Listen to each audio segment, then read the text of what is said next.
Now I'm gonna keep it 100 with you. Before making this video, I was 1000% sure an Arknights Iceberg had already existed. I was sure someone had made a video about it or somebody already made the de facto iceberg. But from what I've seen, the only iceberg video is about the base system, which is quite honestly based. And any other icebergs I've seen are either focusing on one topic instead of the whole community or are a couple of years old. And because of that, I've decided to make this the ultimate Arknights Iceberg. I wanted to cover most things about the community and the game itself. So to do this, I asked my Discord, Twitter, Reddit, Rule34, but above all, I also checked out other icebergs that the community has made. So before getting into it, you can find all the other icebergs I've used to make this video linked in the description. And I would also like to thank everyone in my Discord who helped add segments to this and provided explanations to the things I had zero clue about, like the Institute. So with all that being said, let's get into the iceberg, starting with layer 1, 7. So, ex-wife, let's talk about it. It's a meme that was made around when the game released. The joke was that since Kelsey talks to the doctor in a, colorful way, she was the doctor's wife in the past. And pretty soon the community ran with the meme, making art about it, jokes that she's the doctor's ex-wife and is jealous that the doctor will not only continue the bloodline, but will continue multiple bloodlines. However, we now know the truth about Kelsey's feelings. Turns out, she wasn't a tsundere after all, she just fucking hated us. But in Vigilio, her opinion took a turn for the better.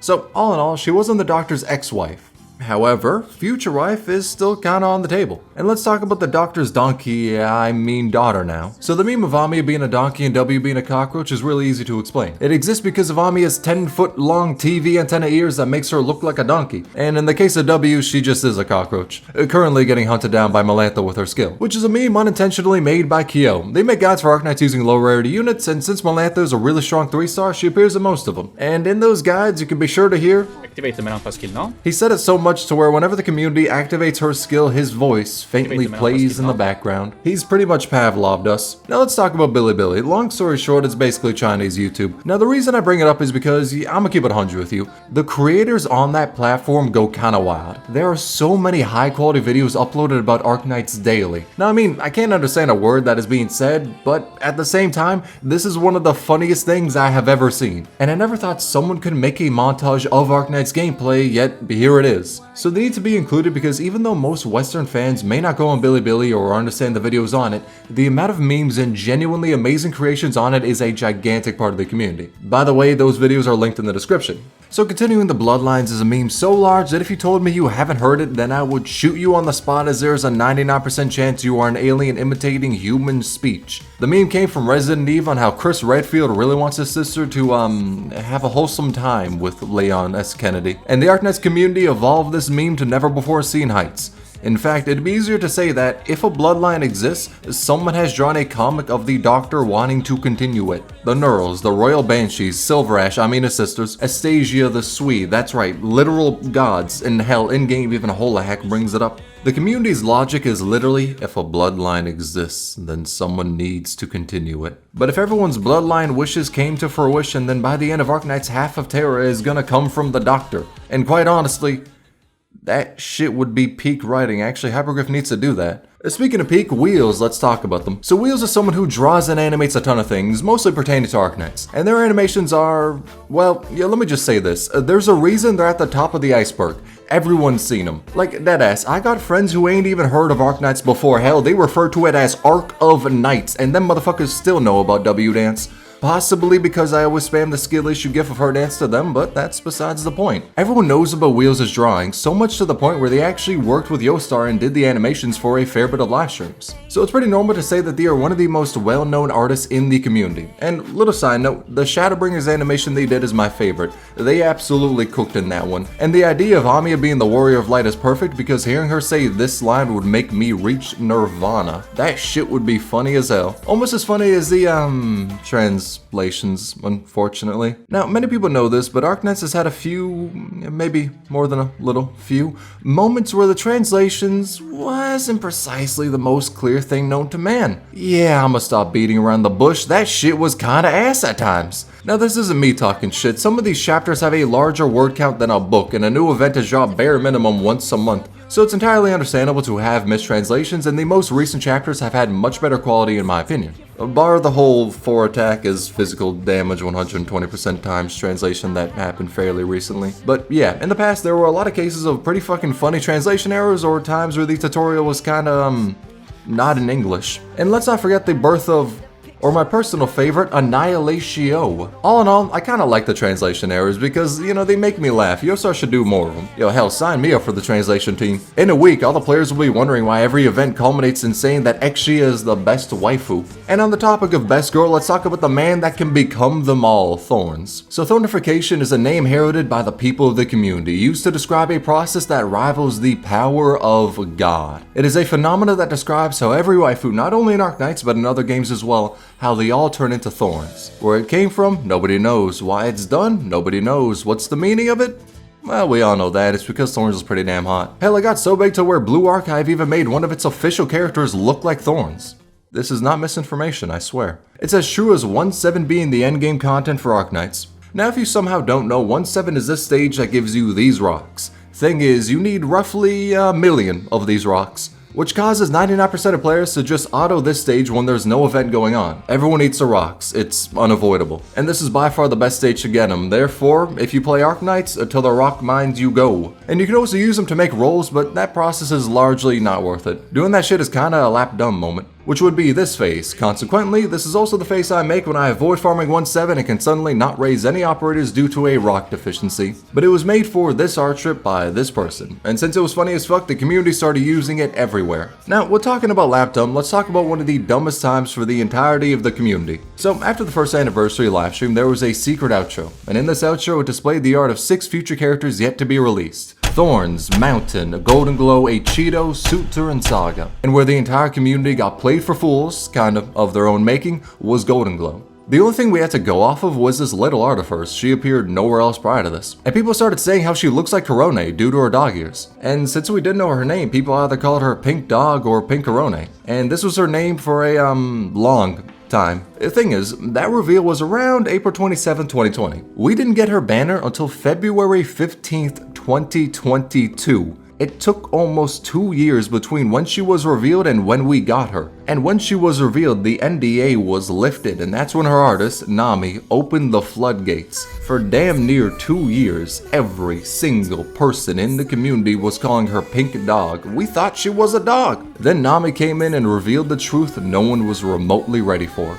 She was a cat. She had to sit back and watch everyone call her daughter a dog as she was under NDA and was unable to reveal the truth, that she was instead a Scottish fold cat. Now, in defense of the community, Scottish fold cats are like fucking dog weeaboos, so I think we get a pass on that one. But that is what birthed the legend of Pink Corone. On the topic of not fully understanding who or what an operator is, let's talk about Ansel. Now, say it with me, I know you're thinking it, would. But before Art on Rule 34 reveals this to you, let me either break your heart or make you reach Nirvana. It kinda depends on the person. Now, Ansel has beautiful pink hair, some of the prettiest art in the game, and is all around peak. But he's a guy. Now at that, you are either like this or like this.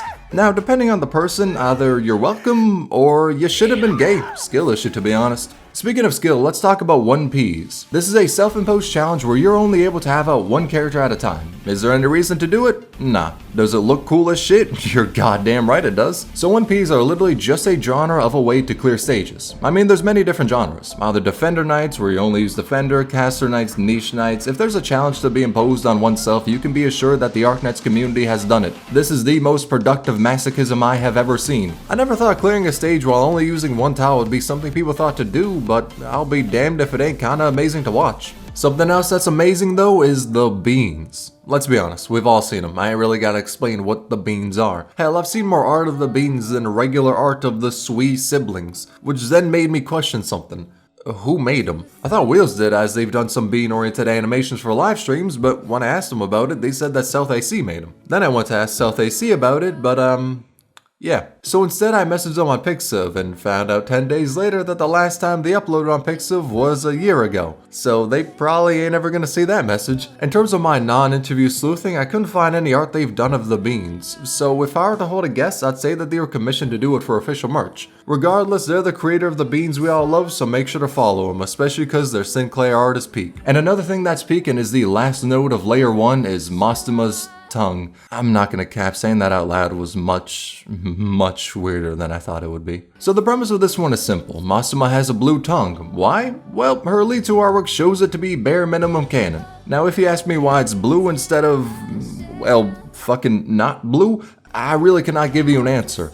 Most I can say is, your boy ain't really complaining. Let's move on to layer 2, Instant Noodles, which describes the harrowing, evil, and downright insane action the doctor did. The action was putting instant noodles in their mouth, still solid, mind you, then taking boiling water and dumping that into their mouth, which then instantly cooked the stale noodles, which were then eaten. Now, that is optimal, but it's also pretty fucking crazy. Cherry on top of it is, apparently, this shit was done at 4 a.m. Kelsey was the one who specified that, and she even went so far as to say that the doctor was really good at it. Which means not only was this shit done once, it was done enough to get good at it. Now you may think to yourself, this is but a simple jab at the doctor by their ex-wife. Yeah, no, it was confirmed in Shirayuki's operator record. In fact, she even called it genius. So yes, this shit is canon, and the hot water kettle from Fugmas even has this description on it. So all in all, the doctor is fucking crazy. But not as crazy as Sculptor. She was not only the first live 2D operator or the first alter form of an operator, she was also the first operator who came from a different timeline. Now that sounds amazing, truly a monumental moment in Ark Knights' history, something the cult of Kya Scotty can be fully and entirely proud of.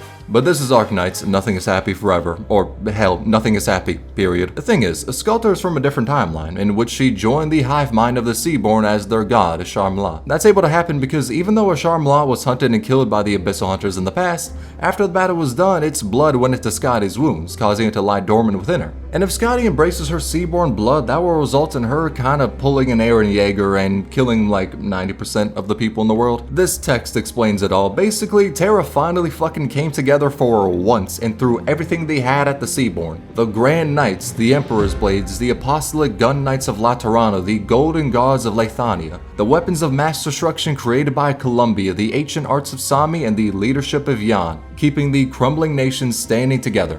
Yet, they were not a match for the Seaborn at all. Humanity only got a singular city to survive in, a stronghold, after Kelshi begged the Firnamuts, the Beastmasters, and used all ancient technologies just to build a last stand against the Seaborn. A race of creatures that are a hive mind which evolves after any combat encounter, spreading their knowledge on how to kill whatever hunts them. And Sculptor is leading them all so she can reach the Doctor. Reason is because she loves the Doctor, which then caused an obsession once she turned into Ashar-Mla, where she wanted to be with them at the cost of humanity.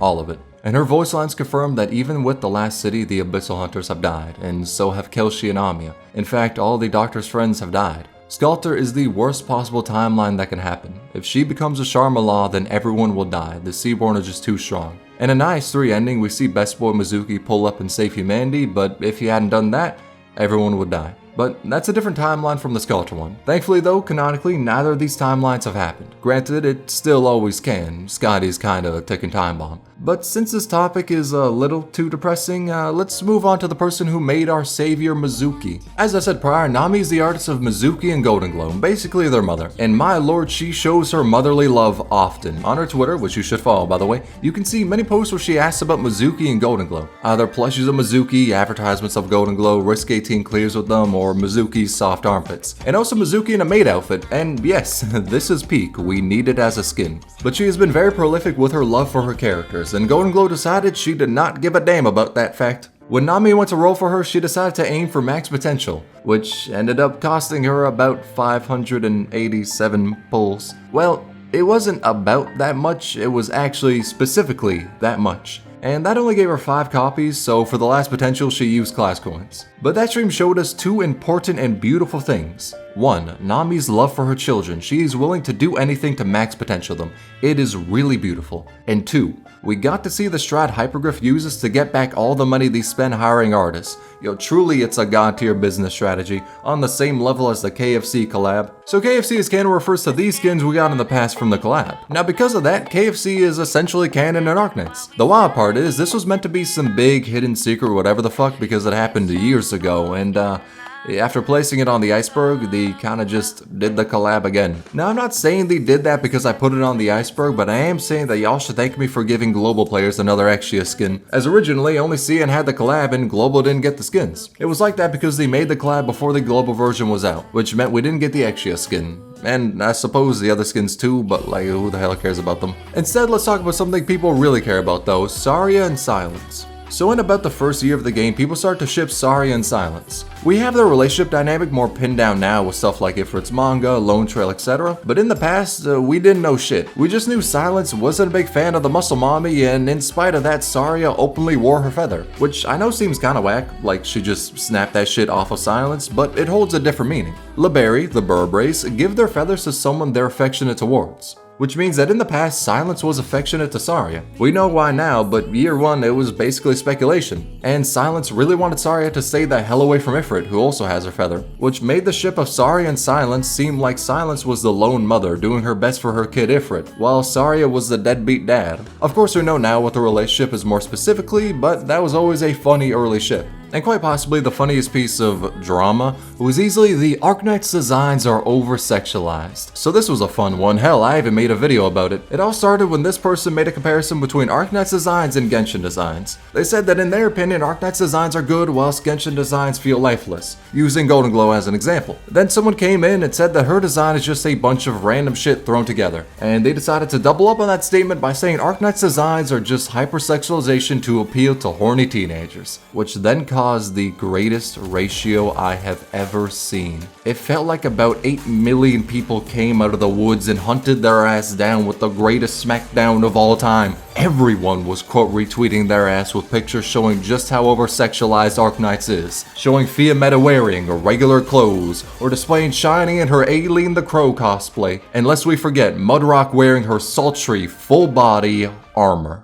Yeah, long story short, the community had a fun time cooking them, and honestly, the cherry on top is no one was really mad at them. I mean, some people probably were, but for the most part, people just clown on them and that's it. For once, internet drama didn't dissolve into death threats and doxing. It was just a fun time. So all in all, it was a wholesome moment where the community came together and showed how Arknights designs weren't over-sexualized. It was also a time where the entire community tried to pretend like Utage's summer skin was fan art only. Another wholesome Arknights related thing is the phenomena of Ak bringing operators to Glocko Clock whenever they're in the Ifrit tile. You see, Ak has his funny little third skill that can retreat an operator forcefully, which has made many dub him as the imposter amongst Rhodes Island, and people have used his skill to great success, the succession being the murder of anyone who dares enter into the Ifrit tile. Now you may ask me, what is the Ifrit tile? Well, it's a tile for Ifrit and her unique range. And from there, you may ask me, why did Rosmantis have to die? That wasn't a good tile for Ifrit and she wasn't even in the squad. And to that I say, ask 777 Ucky, not me. Speaking of Ucky, god gods, let's talk about them. And yes, Ucky is a god god, there is no better way to finish this stage. But this point of the iceberg exists to cover all the channels that made Arknights honestly bearable at times, cause there was no goddamn way in hell I was about to do Pinchet without a fucking guide. But there's Kyosin V who's uploaded guides even since the game release, same goes with Ekijin. Dr. Silvergun is a channel who completes many things with just 4-star units, and honestly, that shit is respectable as hell. I think I'd lose my mind if I had to do that. And outside of the scope of guides, there's also many people who upload operator breakdowns, like Yi, which maybe isn't the best example as they've recently stopped making Arknights content. But even with that being the case, they were a great part of the community. Their videos fucking slapped, and they deserve all the success in making different content. And Ucky has stopped uploading videos. Though even with that being the case, many in the community still appreciate the work they've done and the memes they've made, like the Forbidden Book of Yeet. And when it comes to memes, Tactus has also been delivering them since the game's launch, making .exe, sprite animations, and characters singing. He also translates and uploads Bilibili videos and gives the revenue to the creators from Bilibili. He even helped me out when I got a fraudulent copyright claim on a rolling video, so all in all, that motherfucker's my goat. Another guide creator is Peter YR, who was basically base god for EN players. They've shared a lot of resources and strategies on making your base as efficient as possible. And honestly, there's a shit ton more Arknights content creators I can mention, but the video is already like 2 hours long, so I'll just cut this segment short. And also cause Kukikaze literally made a video recapping all the content creators of the game. But I did want to talk about the content creators who've made videos for the game and have either helped the community through the most CBT inducing stages, gave us funny memes, made the base more efficient for maxing out Exia, or handed out recommendations on who to build and who to avoid like the plague. One character you should aim for though is Jessica. Not for any gameplay incentive, nah dog, it's because she can fund the creation of a second universe. Let's talk about the richest cat. Now her father is the CEO of Raytheon. Long story short, big ass business, lots of money. As a result of this, she can fund all of your limited banner roles. Due to her having enough money to buy heaven from God,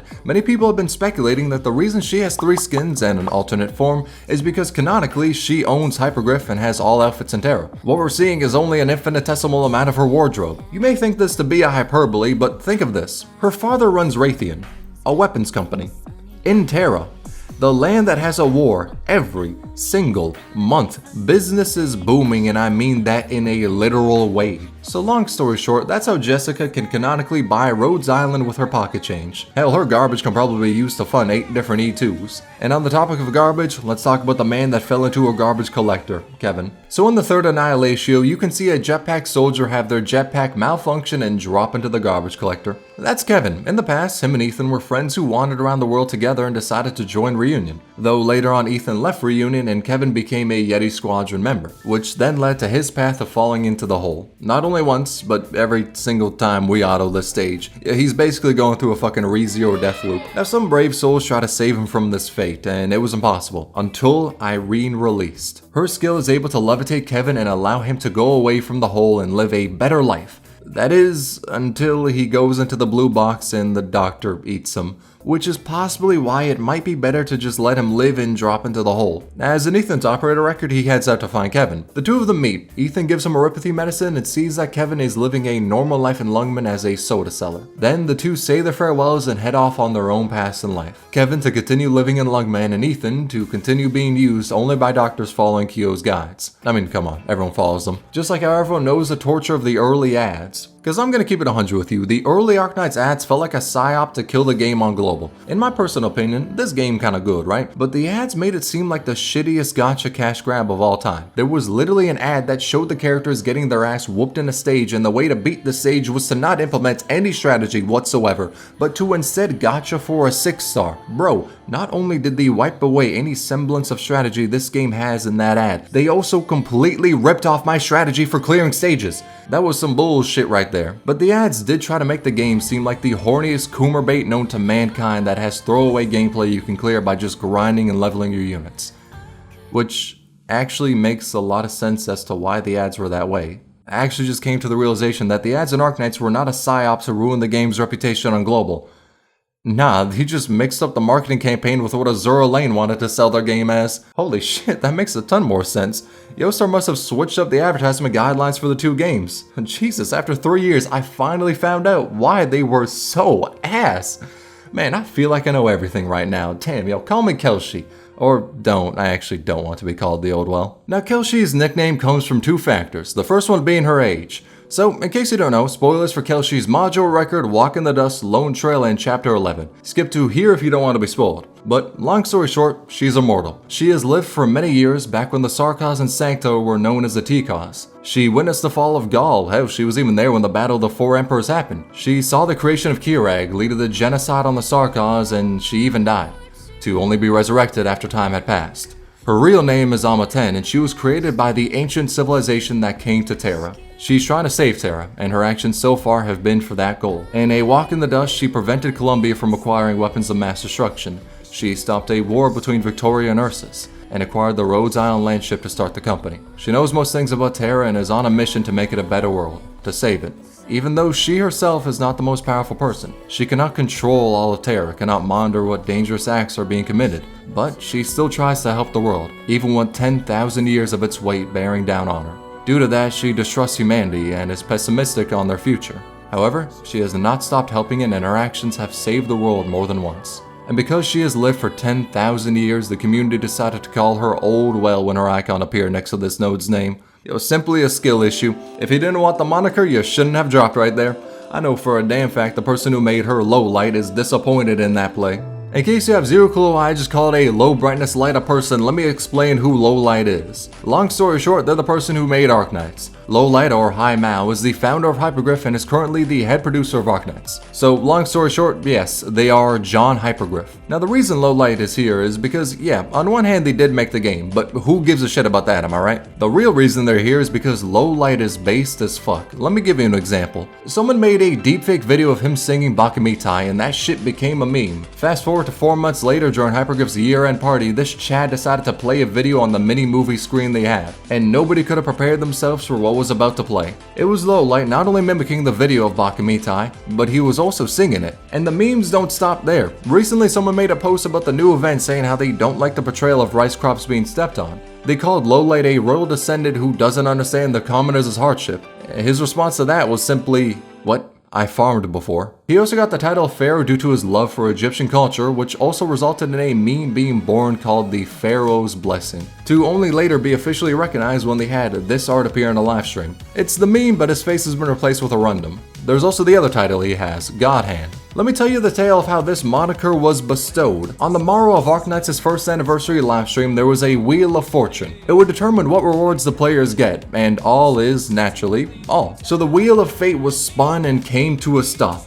Not on all. Then the force of nature known as Lowlight pushed it to all, giving players more rewards, which was really cool, but it does not stop there. They did similar things in the 2nd anniversary, 2.5 anniversary, 3rd anniversary, 3.5th anniversary, and due to this control of the Wheel of Fate, he has been dubbed God Hand, which is a cool ass title, but since I've read Berserk, not gonna lie, it's a little terrifying. Knowing that the God Hand is behind Arknights is a strange concept. But it does kinda explain why the story is so damn depressing, and helps to explain the torture of the Loud Squad. Now to those of you who are unaware, let me tell you about the Loud Squad. You'll listen close because after this, you won't be able to hear them again.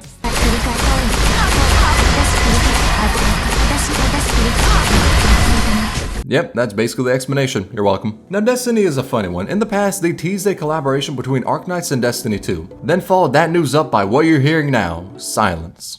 Because the Loud Squad made you deaf. I'm thinking that we're gonna get it, it'll just take some time. Because the Monster Hunter collab took forever before some stuff was officially announced. But some people are speculating it'll never happen, because of the current situation Destiny is in, with having laid off most of their employees and following up that amazing act with the dumbest fucking statement of mankind. So some are saying Destiny may not have the resources for the collab, as I'd imagine it'll be a two-way street with how their Fortnite collab puts skins in the Eververse shop. Or it's possible that Hypergriff may want to distance themselves because of Bungie's shitty decisions. We don't know. Anything now is basically speculation. My 2 cents is that we're gonna get it, but it's just taking a while. And when it comes to what's in the collab, it's looking like it's skins and a mini story only, but we'll have to see the particulars of it if it drops within our lifespan. Just like how we're about to see the atrocities of Layer 3, table soul sucking. So, 4 ears, let's talk about it. Now this relates to the phenomena of operators having, well, 4 ears. I ain't gonna sugarcoat it, they got both human ears and the ears of a furry's wet dream. You can mainly see this in some anime art here and there, but there's also characters like Frostleaf, Amiya's newspaper skin, and Jessica who have headphones or something similar over their human ears. Some do only have 2 ears like the Sancta and Sarkaz, but any operator with animal ears also has regular human ears. Now, why this is the case, I do not know. But I'm glad it is because the idea of a bald operator just having a head shaped like a ball with 2 animal ears. Wait. If an operator is bald, then does that remove the fluffy animal ears, or do they just look like a Sphinx cat's ears? Know what? I don't like this train of thought. I'm gonna abandon it. Let's instead talk about something wholesome, ships. So in the community, many people ship many different operators. Hell, there's so many ships out there to where you can barely see the waters. I did talk about the Saria and Silence one prior, but this is going to be more broad. Let me just go through some of the popular ones. Texas and Exia, Hoshiguma and Shen, Silver Ash and Courier, Mastama and Exia, Lapland and Project Bread and Province, Ceylon and Schwartz, yeah, that one's basically just canon, Ack and Warfarin, Sora and Texas, The One-Sided Love, Blue Poison and Glaucus, and Franco with Liskarm. Yeah. That's not even 10% of the ships I've seen from the community. The Arknights community is one of the rare cases where a community likes shipping characters with other characters more than the self-insert. Yo, FGO players can never. Let's talk about the Arknights mangas. Now, in case you haven't heard about these, by God, I'm about to give you so much reading material, cause there's a lot. Road's Kitchen is about cooking, but it mainly uses that setting to just tell stories about the operators. And one of the chapters is actually the most wholesome story about Rosa learning how Zima and Gummy accept her and don't hate her, which is what I love to see from Arknights. There's many depressing stories, but getting the wholesome ones every now and then remind you that it isn't the most bleak story. There are good times. This is what I love to see. Just operators having a good time enjoying life. Now take all of what I just said and throw it out the fucking window because the Rhinelab manga is depressing as shit. This talks about the history of Saria, Silence, and Ifrit and goes into how Ifrit was experimented on as a child to gain her powers. There's also the Black Steel manga which talks about that faction and the one about Arturian Executor. If you want to read the official translations, the link will be in the description. Ones that are yet to be translated is the Operator manga, Angelina's, A1, which takes place in the city of Toronto, which is probably the closest we'll get to Canadian representation on Arknights, so fuck it, I'll take it. And there's 123 Rhodes Island, which is basically just funny short stories. Ebonhole's becoming a metalhead is still the funniest chapter from that. Deadass, he blasts the music even though he hates it because the voice in his head, which constantly berates him and calls him and his music trash, hates it even more. That shit is funny and why he's my goat. Though the chapter of Mastoma bullying Fia Meta is a close second for my favorites. And let's talk about one of my favorite medics, Tea Applesauce. Now you may ask yourself, what the fuck is Blood on about? Let me explain. So on the release of Arknights, Watch Mojo made a sponsored video of the top 10 operators in the game. And when they got to Telopsis' section, her name was pronounced as... Tea Applesis. That. Tekton's reaction to the video helped popularize the meme and the community ran with calling her Tea Applesauce as, well, that's what homie said. Now, I do understand his plight. Her name is deadass spelled like an old Lovecraftian god, so I can't exactly blame him. But at the same time, homie deadass said Pramanix's name like this. Pramanix. Brumanix. Honestly, this motherfucker's my goat of Watch Mojo, I ain't even gonna hold you. Now on the topic of Tea Applesauce, let's talk about the table. So this section is... it's gonna get the video demonetized. In the past, year 1 of Arknights, someone made a drawing. In it, Blue Poison is given a cake to the doctor, one she made. It's really wholesome because Blue Poison says everyone is afraid of her because she can make poison, and they're especially scared of her food because they don't want the, Putin special, if you catch my drift. But the doctor accepts her and her cooking, and because of that, she makes a cake to give to him, one of the few people who is not afraid of her. As she goes to hand the doctor the cake, she notices he's asleep and decides to just leave it there. But turns out, under the table, Tea Applesauce is there and is, in the most PG-13 way possible, sucking his soul out of his Johnson. And because of that, many arts are made in which Tea Applesauce is, nesting under the table. Or arts where Blue Poison and Tea Applesauce are, seeing who could get the closest to the doctor. For legal reasons, I don't think I could talk about this topic in any more detail, so let's move on to another one. Let's instead talk about hot dogs, no innuendo intended. So hot dogs are people refers to this line from Kelshi and Lone Trail, in which she says that they got that name because hot-ass Peros were the ones selling them. Now you may question as to why this is fairly low despite the fact it's said in the early chapters of a recent event, but to that I say, I know for a damn fact nobody actually reads the story. Yo, thank the heavens Frostbite exists, without him half the fandom will think Anduin deserves to be forgiven. Let's talk about Pure Stream. She's an operator who released a while back, but on her release, the only way to get her was by buying the Wildlife Pack. It was $1 and gave you Pure Stream with 1 Origini Prime. They did clarify that she'd later be added to the recruitment pool, but for a couple of months you could only get her from that pack, which was a collaboration with the World Wildlife Fund, an organization that helps and conserves endangered species. And the funds that went to that pack were sent to the WWF so players could donate to charity in-game and also get a complimentary dolphin. And naturally, since your boy cares about the environment, I bought the pack as well. Also, because Pure Stream is essential to one of the best base combinations in game, but I will still claim that 51% of my purchase was for the sake of the world. After all, I hate seeing species going extinct. Oh hey, there's Passenger. The operator that is based on the passenger bird, which went extinct on September 1st, 1914. And Passenger's birthday is... oh, well, that's depressing. Let's talk about something fun instead. So on release, Passenger was completely fucking dog shit, deadass one of the worst units in the game, and everyone shit talked him. Now this man did not go the way of the Passenger Pigeon after all that shit talk. Nah, instead, he won. Let me tell you of the tale of Passenger, not the dead ones, the Arknights one. Since he was utter unusable trash on his release, Hypergriff buffed him. Well, more particularly, they buffed his class, Chaincasters, as they all, ate more ass than Riley Reid. But that buff was the equivalent to dropping a twig in a wood chipper, it gave nothing. And the CN community went wild, in a damn funny way. They made an entire copy pasta about him being God, and the reason he never killed wasn't because he was ass, it was because he was too kind. By the way, Lowlights saw this shit and promoted the memes. But guess what? It don't stop there. On national TV, this high school student, nay, this Chad, deadass said to buff Passenger. So because of all the memes, because this Chad decided to speak the truth, and because Passenger was by far the worst 6-star in the game, they decided to buff him. Again. And so they made Godsinger real. And the buffs didn't stop there because they dropped a fire module for him. I know modules are meant to be a power increase, but I'm gonna call it a buff because it feels like there's a 50-50 between getting something like Ling's module, which is the greatest buff imaginable, and something like Dusk's Mod X, which is Honestly, just an insult. And that is how Hypergriff made Gottsinger real. Honestly, he's strong enough to be a Beastmaster. Now, in case you don't know what that is, Beastmasters are talking animals. Yep, I'm not making that one up. The Emperor is literally a talking Emperor Penguin. The Beastmasters are all immortal and have existed since time immemorial. The Beastmasters we know now are the Emperor, High Priest, Gawain, the Signor de Lupe, Amma, and Dolly. Yeah, that last one feels a little out of place. I mean, not as out of place as the Duck and Duck Lord. Since they have lived for as long as time existed, they all decided to do different things in the world. High Priest spends their time in Sargon making technology. Signor de Lupe is the pack of wolves that fight each other to deem who the Alpha is. But because they cannot kill each other, they instead appoint Fangs, humans, to fight in their stead. They need to kill all the other Fangs and that wolf is deemed the winner. In fact, Project Red is one of these Fangs. And then there's the Emperor, who makes sick-ass rap music. Like, I ain't even gonna hold you, this motherfucker knows how to spit some shit. The Emperor is easily the coolest Beastmaster, bro. Just look at him holding his piece surrounded by the wolves. This motherfucker is my goat, bias to Penguin logistics aside. The Emperor is one of the best things to come out of Arknights, it's not even close. Though, someone who's almost as cool as the Emperor is Aosta. And in case you do not know why the community glazes him, well, it's due to Arknights' legendary translations, in which he translated his entire operator description to simply Aosta. Nothing more, nothing less. His name is all you need to know to understand how much of a Chad he is. It's changed now, but honestly I don't think there was anything to fix. It was honestly perfect. My man became a meme due to his Chad energy. And on the topic of memes, let's cover the copy pastas. So there exist many different ones that, for the sake of this iceberg and at the cost of my sanity, I decided to look up. Thing is though, I don't know if I could really even show this on YouTube. For a rundown, there's a Massimo one in which they're almost as down bad for her as I am for Rexia. One about how sex with Weedy isn't gay, don't question it. The Vaporeon one, but with Spectre as the focal point. The Tallulah one, and an honorable mention of how Thorns throws his sperm for his ranged attacks.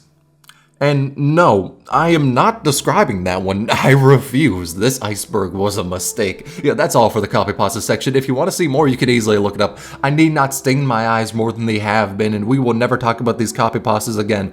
Let's instead talk about attack canceling, alright? It's a very niche tech you can use that stops your character from attacking. The way to do it is to use a skill that cannot be used right before you attack. That will cause the operator to stop their normal attack. The best use of this that I saw was a strat for a high risk in CC9 where they had Gladgy attack canceling so she didn't hurt the enemies that essentially have thorns. I just remember the thorns copy pasta. Anyway, that's a thing that can happen. It's pretty cool, but doesn't have too many uses, kinda like the multiplayer in the game. So far in the past of Arknights, they decided to make a multiplayer event. It's where you and another player took 2 floors of a building and had to stop the enemies. They would spawn at the top and the bottom, and the ones at the top try to take the stairs to get to the lower floor, where the blue box is. And the top player is meant to stop them from that, to make it easier on the bottom player. Thing is, some people decided making it impossible to stop the enemies would have been funnier. And they were correct. This shit is hilarious. The multiplayer event was really fun when it was launching, hope they could bring it back in the future. I mean, I'm mainly hoping that because I played it in a way that actually helped the other player, and if they brought it back, I would 1000% troll the other player. But we don't need to go into the details of that. Details we should go into though is Crown Slayer bullying. Now, this is one of my personal favorites, right? So take this boss, Crown Slayer. She was an early game boss and was fairly difficult as she had a move to teleport past operators. However, every bit of difficulty within basically any encounter with her was nullified when people found out she has no resistance to being pushed or pulled by specialists. This Wanaki came on in and popularized the bully squad by treating Crown Slayer like she was a yo-yo and the doctor was planning out the sickest tricks. Now this bullying went a step further when Hypergriff decided to remake her boss stage, but instead of using roadblocks to stop her, they just put a hole down for her to go the way of Kevin. Yeah, lest we even talk about the new levels of Crown Slayer bullying that happened after Shu was released. Homie isn't having the best time as of right now. And this isn't how much story-wise either, cause she got her mentor killed by Project Bread and Kusano, and then had Project Bread run her pockets. And lest we even talk about how in the main story and anime, Kelshi whooped her ass with the most bored expression on her face, even needing to stop Monster from turning her into a shadow. In gameplay, anime, and the story, she has been bullied in every single adaptation. Hell, if a live action was made, the person who gets casted for Crown Slayer is probably going to be sweating bullets, as they know they are not in for a fun time. What'll happen to them is going to be live streamed on Zero Sanity memes. Now, there's 2 descriptions I could use to detail what Zero Sanity memes is. The first is that it's the meme subreddit for Arknights, where people post out funny videos and pictures, etc, etc, you know how memes work. The other descriptor is that it's an affront to God. At times, most times that is, it lives up to its name of Zero Sanity. Within that realm of tragedy and insane doctors, there exists no law. Damn near everything is posted. Horny posting, more horny posting, even more horny posting, and somehow, yet even more horny posting, and there's a fucking tag called Kataoka-san posting. What the fuck is that meant to be? You know, I'm sorry to say, but if you didn't know of this place prior, then please run now while you can. Curiosity killed the cat, don't increase its KD ratio. Instead of that, let's just move on to Layer 4, Suzu's cult. First thing on it, Scamfer and Kukikaze pulls, let's talk about it. You see, Viper is a gacha game YouTuber who primarily makes content on Arknights. Talking about the community, the game, etc, yeah, that's not what I'm here for. Nah, I'm here to talk about their Dr. Jekyll side, Scamfer. That is a moniker that relates to the paranormal phenomena of them taking, shaping, and molding the most dog shit RNG imaginable. They do viewer polls where they log into the account of a viewer and roll for them on a banner.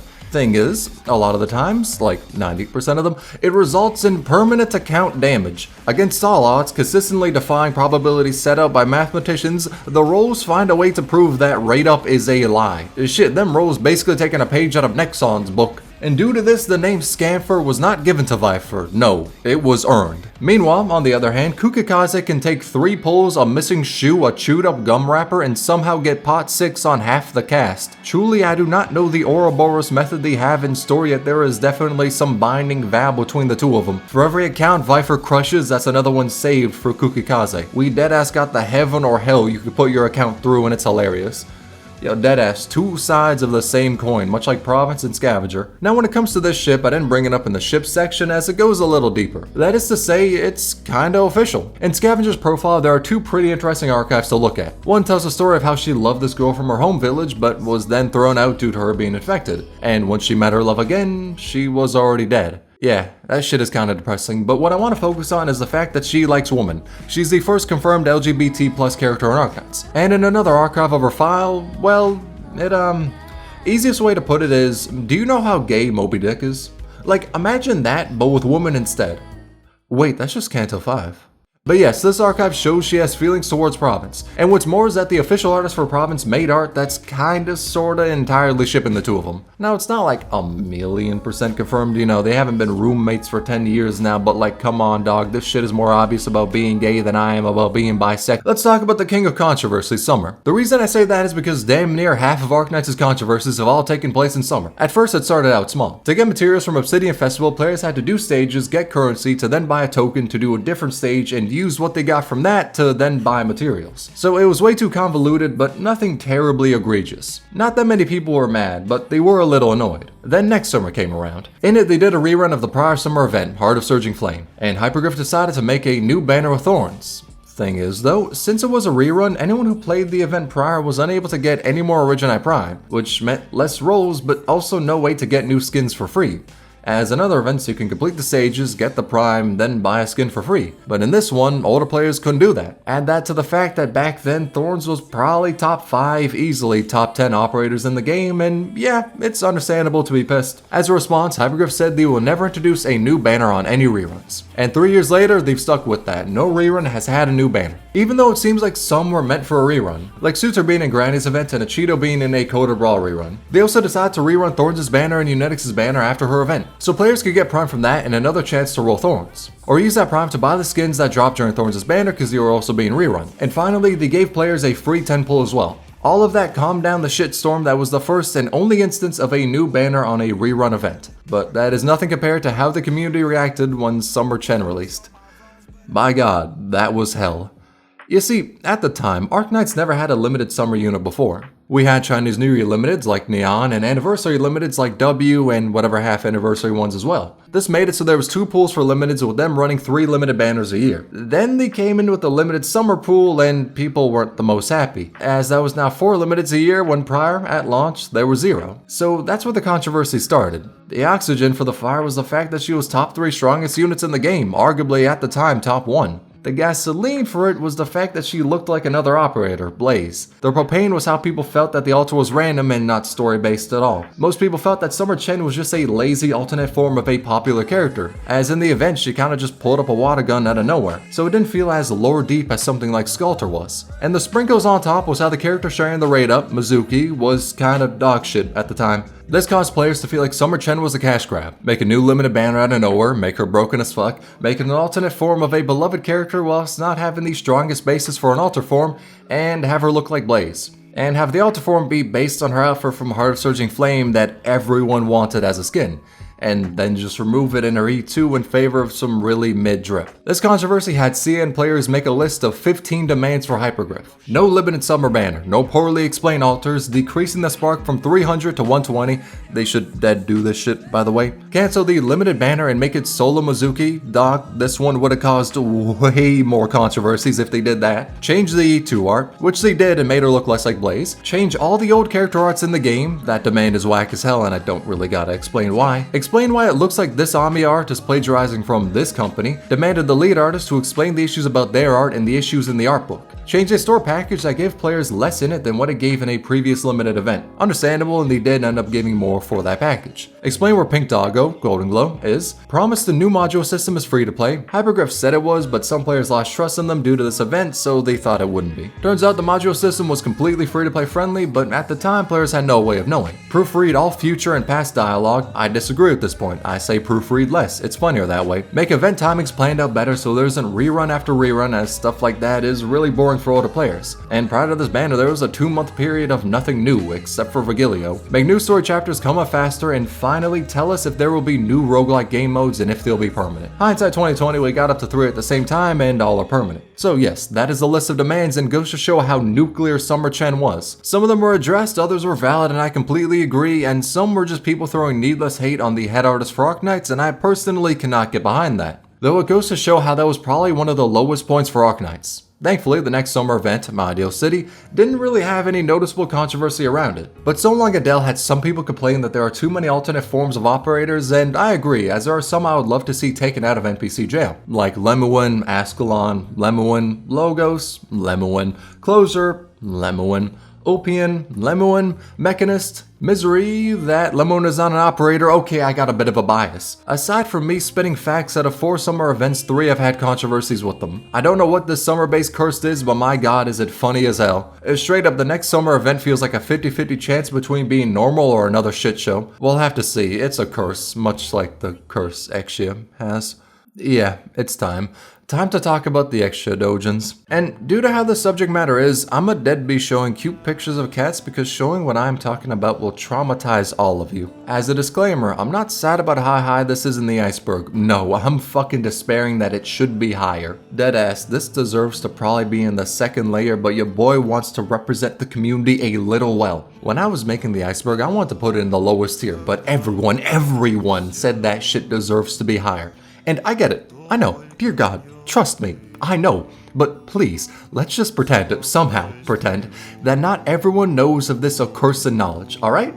So with that being said, to those of you who have no clue about the Exia-dojins, which is like 99% of the community, totally, let me explain. Now the best way to explain this without having YouTube kill me is with math. So there are 23 Exia-dojins on that one site starting with an N. 11 of those are not safe for life, damn near half. The other half of those dojins ain't exactly the peachiest, but by comparison they're as pure as Jesus. The only tag most of the not safe for life ones share that I could say out loud would be Riona. In case you don't know what that is, it involves violence. I won't say any more, but I will say that Riona is not the worst tag on those dojins. Thing is, most of those dojins were created by an artist called Kato Okasan. And real quick, do not harass them. I bring them up for the sake of the iceberg, but I do not wish to see people harass that artist. People have done that in the past and it's fucked up. It's fine to not like their work, but I don't believe people should give them death threats over it. Now, they're the one who's drawn most of the, fucking spicy like a goddamn Carolina Reaper extra art, and due to that, whenever she is brought up, like a fucking Amber Alert, someone will be there to bring up Kataoka-san. For better or for worse, their arts are known by most. But the curse of Arknights dojins don't stop there. There's one of Chen and Aya getting an autopsy. Nothing actually sexual, literally just an autopsy. And also one about Snow Saint not exactly having the greatest time. With that depressing shit done, let's move on to something equally as ass, Beagle's death. And Who's Real Dust showed Cruz a dream, something contained within her paintings. And in that dream, it was alluded to that Beagle died. See, she went to Bolivar, her hometown, and in Bolivar there is a war going on between 3 factions vying for control over the country. And during her participation in the war, she died. However, that's just a bad dream Dust showed Cruz, it's not fully reality, right? Well, it goes a little deeper. Beagle has a bloodline of combat skin, one that is taken right before she participates in the war, which ominously says, the outfit worn by elite operator Beagle, serving as the rear guard during the Great March of Bolivar. This is her final test, which gives more evidence that something may have happened in Bolivar, especially when you know the meaning behind the bloodline of combat skins. But again, it's just a dream of the future, something that can happen but can also be avoided. After all, we saw Mr. Nothing get assassinated, but by joining Rhodes Island, he was able to escape that fate. But when Cruz had her dream, she saw Beagle, and the first emotion she felt was disbelief. She was very distant from Beagle, as if knowing that just by seeing her there, something is wrong. Later, the two go their separate ways and say goodbye. Then Cruz hears, "See you. We'll meet again." You know that's not how things will end. What you will face on the path ahead will be far worse. Then it cuts to a different point in time, the Bolivar operation. In that painting, the emergency comms stopped working and Cruz decided to run to where Beagle was. And upon getting to her location, she says, "Beagle? Are you sure it's her? No way. How come?" And here's this response. We'll have a detailed report later on. And, well, Cruz, we probably shouldn't get too involved in this mess. If Bolivar is really this complicated, there's nothing we can do for her. With Cruz saying, "No, I should have stopped her. I should have stopped her. Whatever it took, And as even more evidence that she died, Lava the Purgatory's operator record talks about the blank incident in which she became a full-grown adult in the span of a night. And the blank incident probably refers to Bolivar. This is the evidence that Beagle dies in the future, but counter-evidence is what Neon says after saving her. All she did was draw the rest of your lives out in the painting and let them play out again from the beginning. That's all fake anyway. Couldn't you have picked a better ending? In the main storyline's timeline, so currently in Victoria, we have yet to see Beagle die. It may be completely confirmed in the future of the main story, maybe in a Bolivar-related event, but as of now, we do not have a fully confirmed death scene for Beagle. Just a lot of evidence that something will happen to her. However, we do have a fully confirmed death scene for Kaobe.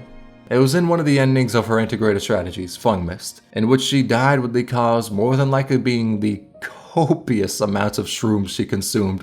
Yep, Fung Mist is literally just Kaobe's drug trip through Sargon after she ate some wild shrooms. Thankfully though, that ending is not canon and instead Kaobe just had a really fun time. What is canon though is Hordier being an Idol fan. That's right, this beefcake of a man with extra cake is secretly an otaku. He is not only the biggest fan, but the biggest simp of You Official. Long story short, she's a streamer, and in the most recent April Fool's event, you managed her live stream. And as we were doing that, we figured out the account name for her editor is One-Eyed Spy. And when you take a look at Discount Guts over there, then yeah, the name adds up a little. Now apparently, I say apparently as we're yet to get this event on Global, but these are apparently some of the messages he sent out in chat. Now, I want you to read this and imagine Hordier's deep fucking Mariana Trench ass voice saying this shit out loud. It is easily one of the best things to come out of Arknights.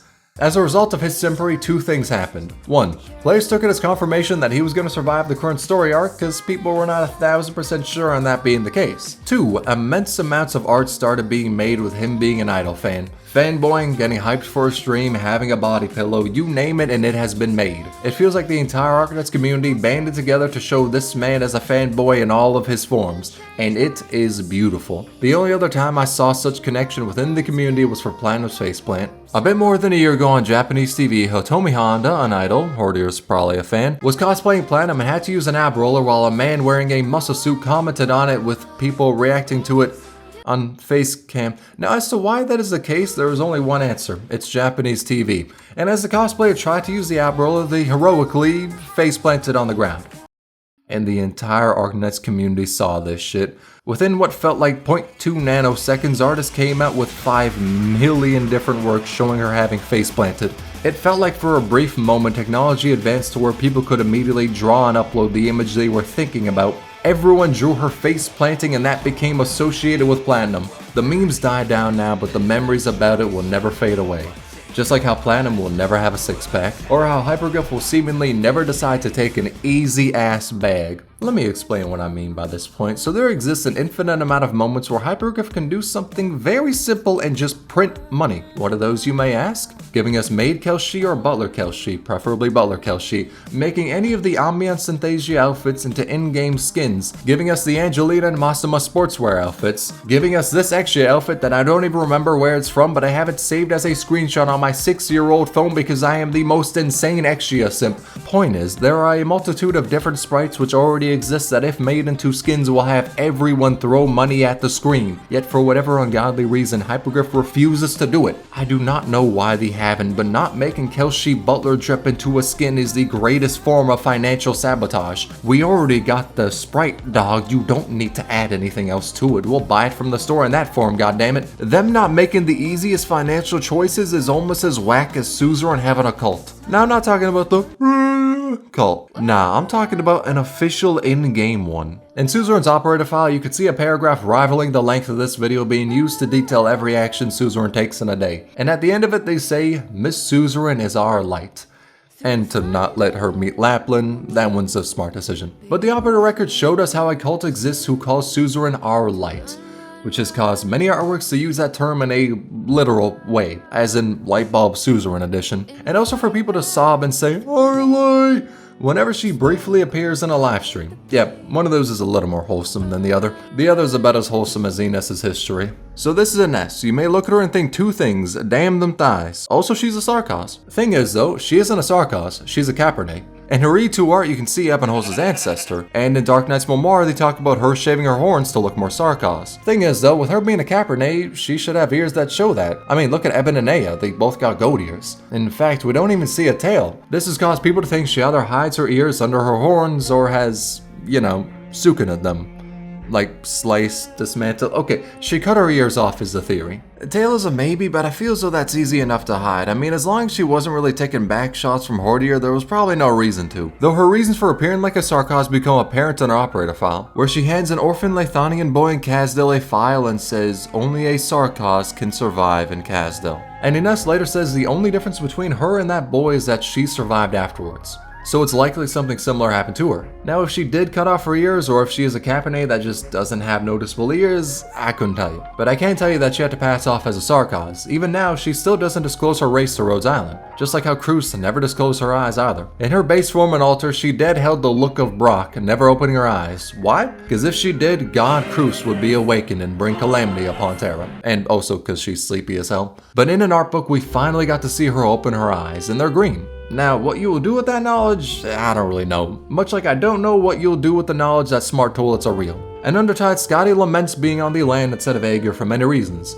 one of which being the lack of automatic toilets. And I won't even cap, that's a damn good reason to not like Terra. But Aegir has way more advanced technology than any other nation on Terra, which is why they're able to make abyss hunters and also have bidets. Hell, their technology is so advanced that I'm halfway sure the leakers got it and are using it to show us which operators are coming next. Granted, at times it isn't exactly the hardest to do, as Arknights has a really funny history with leaks, such as basically any limited operator having their advertisement put up a bit before they release, with only a thin sheet of onion paper being used to cover it up.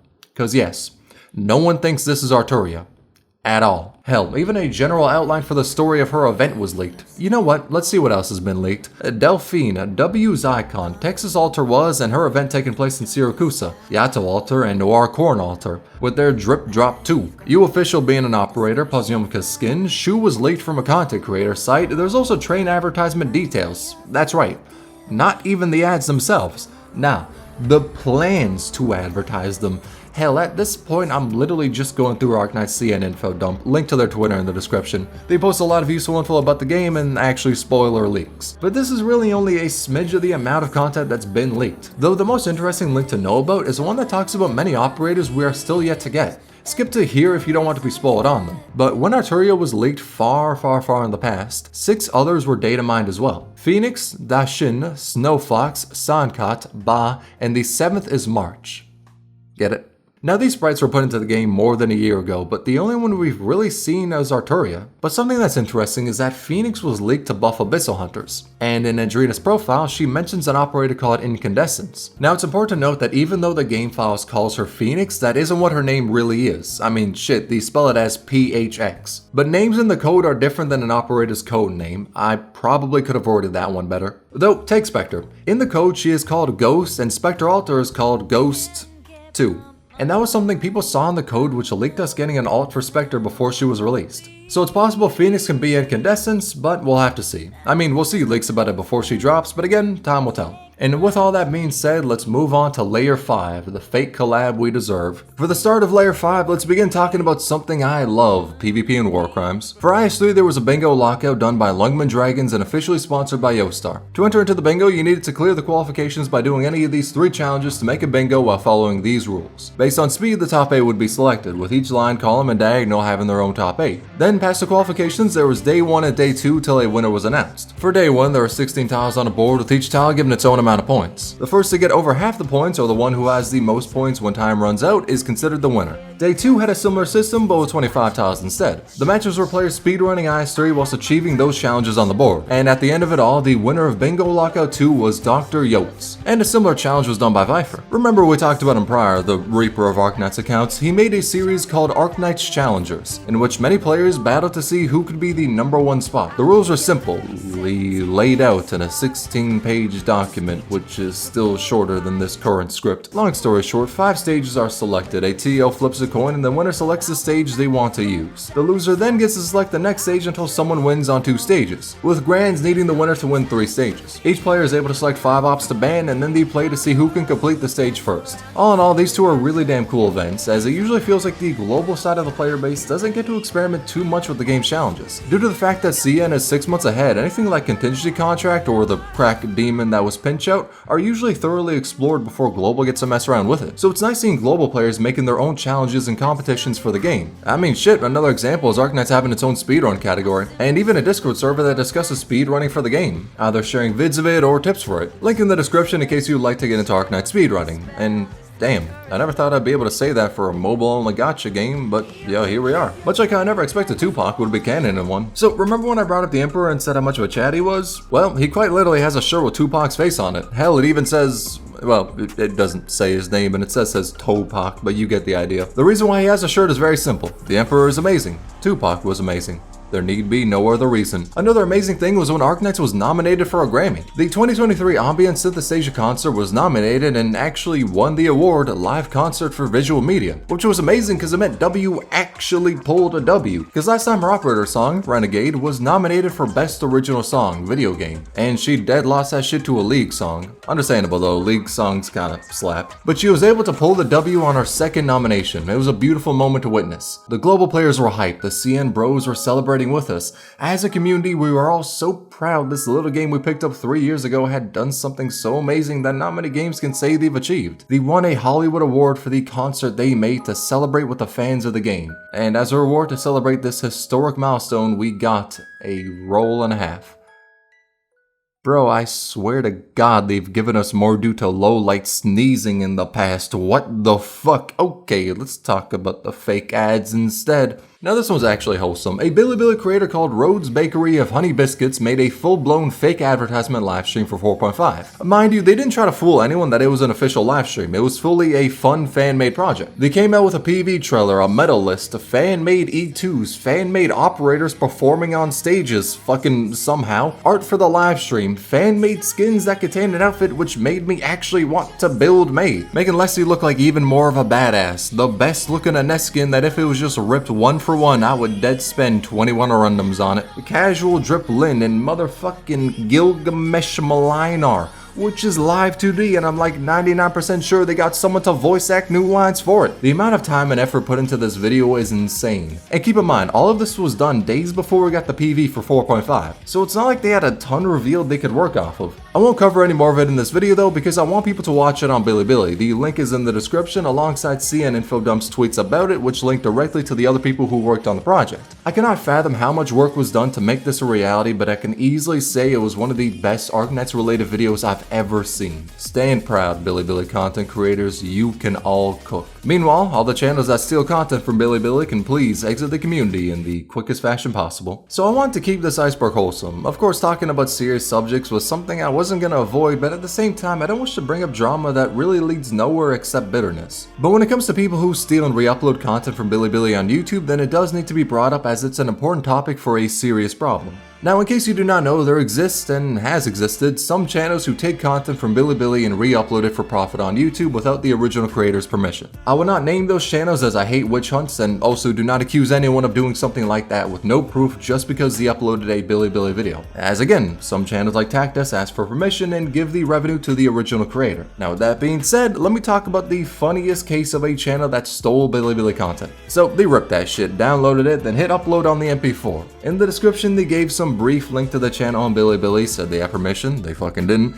then ran ads on it and gained money from the videos that lacked even the tiniest shred of their own work or talent being put into it. Then they took this shit a step further. They decided to upload event trailers and run ads on them. Now, some creators do that like Casual Team, but the thing is, they don't run ads on them. But that channel decided to not only profit off the hard work of Bilibili creators, but they also decided to do that shit to Hypergriff, the company that makes the game. Which, yes, is incredibly dumb. I don't even think a tweaking crackhead would make that decision. But worry not, for they decided to somehow one-up that shit. They took the entirety of the first Ambient Synthesasia concert and re-uploaded that shit on YouTube before it was officially available, and even ran ads on it. Now, the best part about this is, at that time, the only way to watch the video about the concert was by having a premium Bilibili account, basically YouTube Premium. Now, of course, you can easily watch the official upload for free now as it's been uploaded to YouTube, but back then, it was a big deal. And overnight, Hypergriff really just said, imaginary technique, you're banned, and fucking eviscerated that channel, fully deserved. Out of all the examples of channels that have ripped off Bilibili creators, this is by far the funniest one. The less funny part is the amount of clones I found whilst researching this. I was gonna come on in and make a joke like, oh, I had to search past like 10 other channels that have done the same thing, yet only problem with that being, it's no longer a joke, it's a fucking understatement. Looking into it, there have been many examples of channels being made that just re-upload CN creators as videos and make a profit off of it. Thankfully, the community is pulling a low-tier god and stomping out these channels, but they keep coming back despite us knowing their game because they keep smelling that syrup of the YouTube ad revenue. It's a problem. One that many people have put painstaking hours to see fixed, but will probably continue to exist as it's really easy to do and get money from. Hell, if one channel gets found out, create another in the same week. You already got the MP4s, the only thing stopping you is your upload speeds. Which is why, as a community, it's best we continue to expose the channels who have actually done wrong. Don't falsely accuse people. And kindly tell stealers to never browse the internet again. And within the spirit of having shit robbed, let's talk about what happened with DMC. When it came time for the Capcom collab announcement, when we finally had a stream to tell us just what it would be about, we waited with bated breath as they first talked about Reclamation algorithm, and as they showcased the trailer for it, we heard it, the DMC5 main menu and voice play in the background.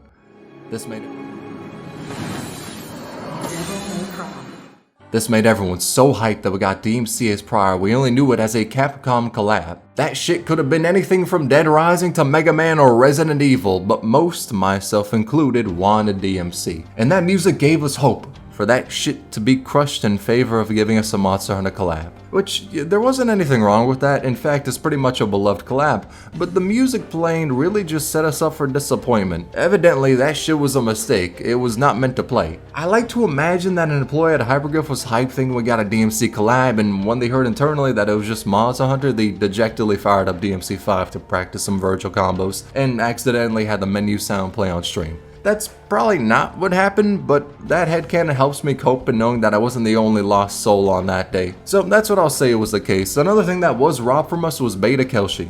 And no, I'm not talking about the abomination that is Happy Kelshi from Enfield. That shit is terrifying. I'm instead talking about how Kelshi was available as a unit in the beta version of the game, but on release she just disappeared. Until we got her during Sculptor's event. Which means that it took till the end of the world before she would even allow the doctor to command her in battle. True ex-wife energy right there. But in beta she played much differently. Monster was still summoned for her and she was still a medic, but Monster had ranged attacks now. In fact, that shit was AoE. Her first skill was a generic more attack, second made Monster hit slower but harder and slowed the enemy on hit. Then it was reworked to where her first skill was still an empowered hit, but it also stunned the enemy. The second skill still increased attack interval, but binded on hit with a small chance to stun. And if you ask me, by comparison to her beta form, they buffed the shit out of her.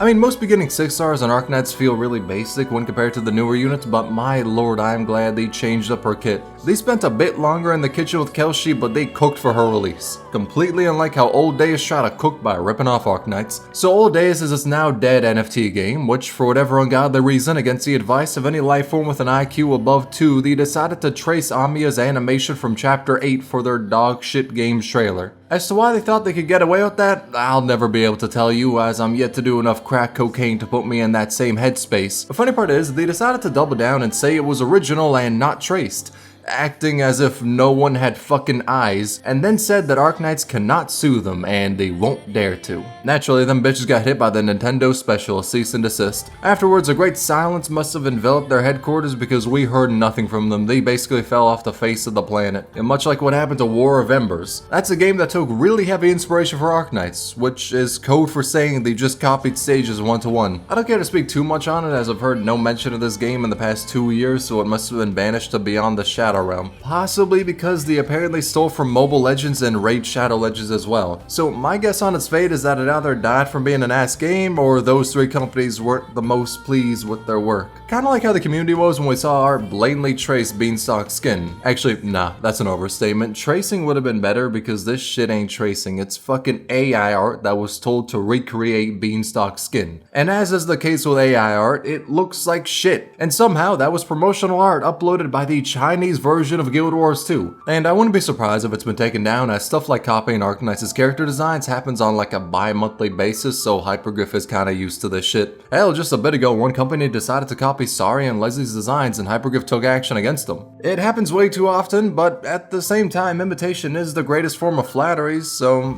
fuck it. At least there's a silver lining there. One situation that held no hope or silver lining at all, though, was when Platinum had her voice changed. 3 years ago, the original voice actress for Platinum went to Yasukuni Shrine, and in a YouTube video of hers, she said that the shrine was a comfortable place with fresh air. Just a generic compliment about a place. However, the problem is what the shrine represents. It's a shrine dedicated to 2.4 million people who died in World War II. Among those 2.4 million, 1,000 of them were convicted war criminals. And I won't talk about what those war crimes entailed, but they were war crimes for a deserved reason. And that shrine entombed bodies of Korean and Taiwanese people, which has caused even more controversy as they cannot be buried in their home soil. So by now it should be apparent what that shrine means and the controversies around it. But to most Japanese people, it's just another shrine. So it's very possible that the voice actress did not know that before going to it and just gave out a small compliment to the place, as it's the normal thing to do. And if you ask me, I'd say that she probably didn't know the history, as if she did, it would make no sense to make a statement about it on your own YouTube channel. If she knew the controversies about it, then I doubt she would upload a clip of her complimenting it. However, due to her visiting the shrine, many Chinese players were upset by that action, which sparked outrage and eventually culminated in her being fired from Arknights, Azura Lane, and Girls Frontline, with a new voice actress taking her place. In terms of my thoughts on the situation, it's terrible all around. I don't believe the voice actress had any bad intentions behind going there. I'm positive she did not fully know the history of it, but at the same time, I cannot blame anyone that was outraged, as if I was in their shoes, I wouldn't be happy either. She did apologize for the visit, but to many people the damage was already done. It's a terrible situation that no one wanted to have happen, but it did, and many people were hurt because of it. It's something that's heavily political and cannot be dumbed down to some simple gacha game drama, though it is important to bring it up as it's a big event and is why on a ship Platinum has 2 JP voice lines. As I said, there really isn't any good part to this history, so let's instead lighten up the mood by talking about Sora's race.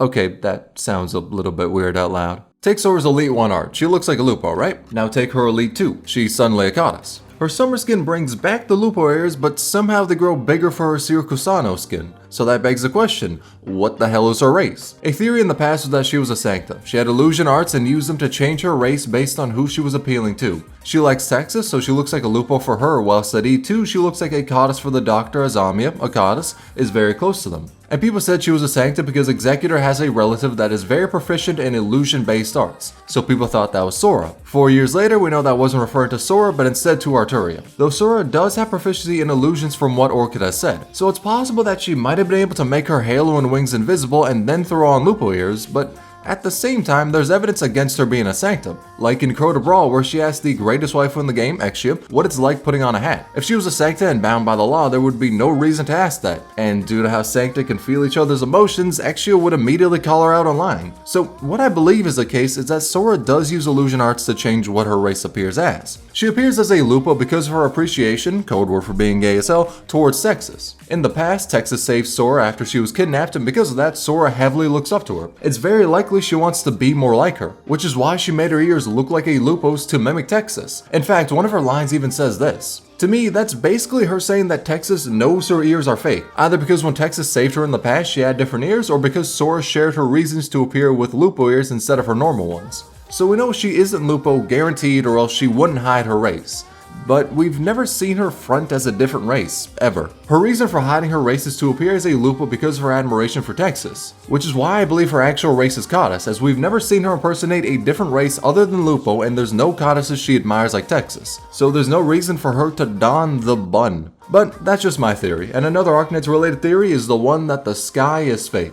I mean, okay, that's a dead lie, we know that it is, but prior to Lone Trail, there was only some stuff here and there that gave us the idea, such as Astasia's operator file having Kelshi talk about our inability to see the stars, or how it's impossible to navigate the waters via following the stars. Therefore, lighthouses are essential. And there's also a hard limit on how high an airborne vehicle can go without getting destroyed. Even the birds have an instinct telling them not to go higher. Back then, we just had little bits here and there that told us the sky was fake, but not why. That is until Lone Trail came. Skip to here if you want to avoid spoilers. Though we found out that the sky is fake due to a barrier that prevents things from coming in or going out. This barrier also warped light so people couldn't accurately observe what was beyond it, thus leading to the inability of accurately charting the stars. That is until Christine Wright blasted a hole through the fake sky, the star pod, to finally accurately observe what lies beyond Terra. And when she opened the star pod, people were able to see one of the twin moons clearly for the first time. We do not know precisely why the star pod was created. One theory is that it was made to prevent Organium from leaving Terra, another was that it's a defensive measure to prevent the disaster from above that wiped out the Ancients. We may not know why the fake sky was made yet, but I could say that it was amazing seeing the truth of the sky be revealed in Lone Trail. Because for 3 years, we always had little bits of knowledge to tell us about it, but nothing confirming how it was fake. So seeing it be revealed felt like the culmination of various bits of lore in Arknights, all paying off at once. And other bits of lore I really love are the Bloodline of Combat skins. They're a sort of brand of clothing, not necessarily like Korokos, which is swimsuits, or a Poke, which is some of the most fire shit ever. It is instead clothing made by Rhodes Island for war crimes. I mean, it was made to suit the operators as best as possible. The Bloodline of Combat skins is gear that is best for an operator, and it has a specific meaning behind it, showing an operator at the pinnacle of their strength. For Angelina, it's when she is able to warp reality between her fingers. For Beagle, it is before her march in Bolivar, when as a soldier, she has gotten the strongest. Helliger shows his time in the Blood Peak campaign with his best friend behind him. Skydes is when Ashara Mallah takes over her body, and Gladius is right before she leads the charge to take her homeland back from the Seaborn. And this is why Bloodline of Combat is my favorite set of skins. It is raw as fuck. Now the most important takeaway is the fact that Exia is yet to get her Bloodline skin, which means that Exia Alter is a guaranteed thing that will happen in the future, and I am not huffing stray copium. Much like how many simps were huffing copium when people were talking about Mudrock X logos. So this ship is hilarious. It became a thing when we saw Logos save Mudrock from Lithania casters. He was in the area, saw her squad getting hunted, and decided to save them and bring them to Rhodes Island. He saved her life, which caused many people to ship the two of them, as whenever it comes to fiction, simply exchanging pleasantries is enough of a foundation to write the raunchiest 40-page sex scene. Now, thing is, some Mudrock simps went the way of FGO players and weren't the most happy about the ship. When I mean some, it was really a negligible amount, but it was still really fucking funny. However, here's my advice to any of you who are going the way of that one Limbus Company reviewer: touch grass, but also remember Sigma Rule 99. If Mudrock loves Logos and you cannot handle that, then you take the Sigma route. You fuck Logos too. From there, you got two birds with one stone. There's no need to complicate matters. This is simple math. And with that sage wisdom, let's move to Layer 6, Dorothy's Conspiracy. You see, Arknights Global has a history of choosing events like how I choose which drug I take before writing a video. That is to say, it includes a bottle of bourbon and a dartboard. Because of this, the event list we see from CN's side is more of a very loose guideline to whatever the hell they plan to do on Global. At times, we make an event or two later than what was planned, but even with that being said, nothing could have prepared us for the Dorothy psyop that was about to happen. Here's the event list for CN. CC9, Undertides, 2 gay German goats, and then Dorothy's Vision. Here's how it was for Global. Undertides, CC9, Yowie and Lithania, Ideal City for whatever reason, fucking Trails for Navigators, CC10, To Be Continued, The Solace Goddamn Holiday, and finally, 2 months after when it was supposed to happen, Dorothy's Vision. That shit was meant to drop mid-January if we followed CN's schedule, but it dropped mid-March. Now you may question to yourself, why the hell did they do that? Well, that's where the Dorothy conspiracy comes in. Now some fools speculated it was so events didn't overlap, so Global had its anniversary on time, or maybe because the Rhinelab manga hadn't been fully translated yet, but no one could have prepared them for the truth. The truth was that Yostar believed Dorothy's banner wouldn't pull in that many rolls. They thought interest was low, so they would hold her event back for 2 months to make people desperately wish to pull her, cause God only knows what the hell they were planning for the delay of her rerun. The interest in the rat was low, but by making people question where at, for 2 months they drove interest in her event sky high. People were making memes, art of her being held in event jail. The plan was working. And when her banner dropped for Global, they got the entire budget for Parrish and Frost. Or not, because evidently the revenue they got in that month didn't change at all. Regardless, I would choose to believe that the Dorothy conspiracy was a plan set in motion by Lowlight himself. Why? Because it's funny. Now let's look at something Dorothy could never dream of doing, coming early. You know, I am so sorry, Dorothy Sims. I did not mean to assassinate you like that. When Invitation of Line dropped in Global, for whatever reason, Yostar added in the data for Golden Globe before her actual event that would take place afterwards, a light spark in the darkness. Could've chose a shorter name, Pink Doc. And due to that, you were able to get her as a temporary recruitment in IS2, but it was impossible to roll her as she wasn't added to the standard banner yet, nor was her banner up. If you want a reason behind why she was added early, I think I got one. Nami's immense love for Golden Globe manifested ego, and due to that, we got her early in Global. I say that with no factual foundation, but my god, does it sound a lot more hype than saying Yostar did an oopsie whoopsie. Therefore, that's what happened. One thing that was an oopsie whoopsie though is kinda how they nerfed Enforcer on Global. His module was dropped during the Monster Hunter collab, alongside all the other pusher modules. Thing is, to unlock his module, you had to do the first EX stage of God Ahead. Thing is, the rerun was released prior to the Monster Hunter event on the CN server. But for Global, that shit was run after the Monster Hunter event. So for about 2 weeks, we had his module in the game, but it was impossible to unlock it because we need to do the first Guide Ahead EX stage that would only be available permanently when the rerun dropped. And so, that beautiful twink was nerfed by the nefarious Yostar schedule. Thankfully though, it didn't change much because his module was kinda dog shit. Most people were happy with getting Balance, a physical edition early anyway. And on that note, let's talk about how Monster Hunter was teased. There were 2 instances of it. First was in Monster Hunter Sunbreak, we saw the Rhodes Island symbol being used. Next was in Kiara's skin, we saw her playing Monster Hunter. And despite me knowing this, I still held out hope that it was some unrelated bullshit and we were getting DMC. Which, yeah, honestly, yeah, I probably set myself up for that. Which on one hand, may be dumb as shit, but on the other hand, I'm still kind of holding out hope we're gonna get a DMC collab in the future. Now another thing I hope we get a collaboration of in the future is from Michael Jackson due to Jesselton's Moonwalk. So this was a bug in which you hoed over Jesselton more than the story has. To do it, here's what you needed. You had to get Jesselton one shot. From there, like a cop, you had to plant weed. I mean, place down Weedy and prep her S3 to hit with her turret. Then activate her S3 and right before it hits, kill Jesselton. This will cause his ass to go flying, even off the goddamn map. From there, homie's in the goddamn shadow dimension.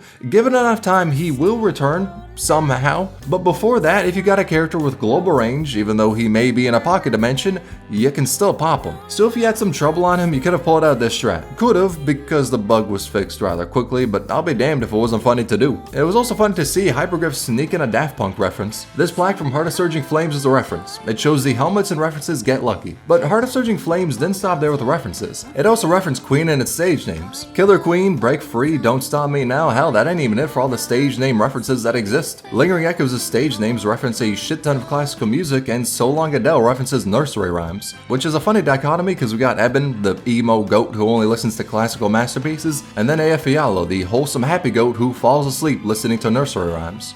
Or, at the very least, tries her best to listen to the rhymes as she falls asleep. But depression aside, let's talk about how Angelina's skin is pay to win. So her Bloodline of Combat skin actually helps you in gameplay. Now you may think to yourself, that's some bullshit, as who wants his skin to outright make a character better? And why couldn't it be her summer skin, which is infinitely hotter? Well, thing is, the way it buffs Angelina isn't because it makes the attacks faster or anything like that, but it does make it so you can kill the enemies before her non-skin counterpart. The reason being, her Bloodlight of Combat skin points her staff a little closer to the enemy. Due to that, the projectile has a smidge less distance to travel before hitting the enemy. Now is this actually pay to win? Homie, I'ma keep it 100. If you are paying to win with Angelina, let me just tell you about a little ice cream monster called Suzu. It being pay to win is a meme because the increase is negligible and so is Angelina's combat ability. I am sorry for saying that one. However, let's look at the opposite, a pay to lose skin belonging to the Abyss one, Platinum. Her skin does the same thing as Angelina's. It reduces the travel distance between your arrow and the enemy's cranium, but in the opposite way. It actually increases the distance, which may sound like a good thing because Platinum gains more attack the longer she spends in between attack intervals, but it's a little more complicated than that. So depending on the distance she gets a kill at, she may ready her next attack quicker. If the enemy is further away in the yellow area, and she kills them, she readies the next attack quicker, which means that it will do less damage because of her talent. But if she doesn't get a kill in that distance, the time in between hits will be the exact same. More specifically, it's tied to the travel time of the arrow in the air, and that's why frame rate could also fuck you over, but simplifying it, more range equals bad. Now the reason the skin hurts in this context is because since she moves a little further back, that distance, to where if she gets a kill it makes her attack quicker, gets increased slightly, making it easier to have the bug activate, causing times where she will not kill an enemy because of her skin being on. If you want a much more in-depth breakdown, there is a link to the Reddit post for this bug and Angelina's, as I only went over the bare minimum to keep it small, like Platinum's chest. On the topic of Platinum, let's talk about the characters who are canonically a part of the Doctor's harem, as yes, this is very important information to discuss. So Platinum is on that list as she grew to like the Doctor after they saved her from the Armless Union. Gravel is too. In fact, her intro dialogue is her literally making out with the Doctor, though the mask always stays on, so it was probably closer to the Doctor watching the equivalent to a fish sucking on glass as opposed to a full-blown kiss. Angelina also loves the Doctor and so does Blue Poison. Unfortunately, that love has a table and bird combo to overcome. There's also Scotty. One really wholesome thing about that is when the Doctor is mentioned in Undertide, she smiles a little. Granted, her alternate form killed all life on Terra because of that love, which maybe isn't the most wholesome, but we could ignore that. Moonwoo loves the Doctor as well, cause read Lone Trail, that's all the info you really need. The less wholesome side of that one though is Holahack, and the pinnacle of them all is Exia. The only foundation I have behind saying that is how she calls the Doctor her savior, but to me, the most insane Exia simp, her simply saying she's going to a hospital is enough reason for me to ship her with the Doctor. Now there are some maybe ones like Penance, Reed, and Dorothy, but the ones I've mentioned, especially Exia, are the most blatant ones. They're almost as blatant as the whale skeleton. So in case you don't know, this is a pic of the Rhodes Island landship, and when you flip it around, it's the skeleton of a big ass whale. Now, funny thing about that, Chapter 13 cinematic shows a very similar whale. Apparently, I say apparently as we don't got the event on Global yet, it's the bones of Aphernima, a god in Arknights. Now, turns out, this bitch can teleport to a different dimension. I don't know what the connection is between this whale and the one in Rhodes Island despite the fact that they look the same. I also don't know how that teleport shit works because we're yet to get the event, but it may be possible that in the future we can teleport to a different dimension, and hopefully by then the base will be out of beta.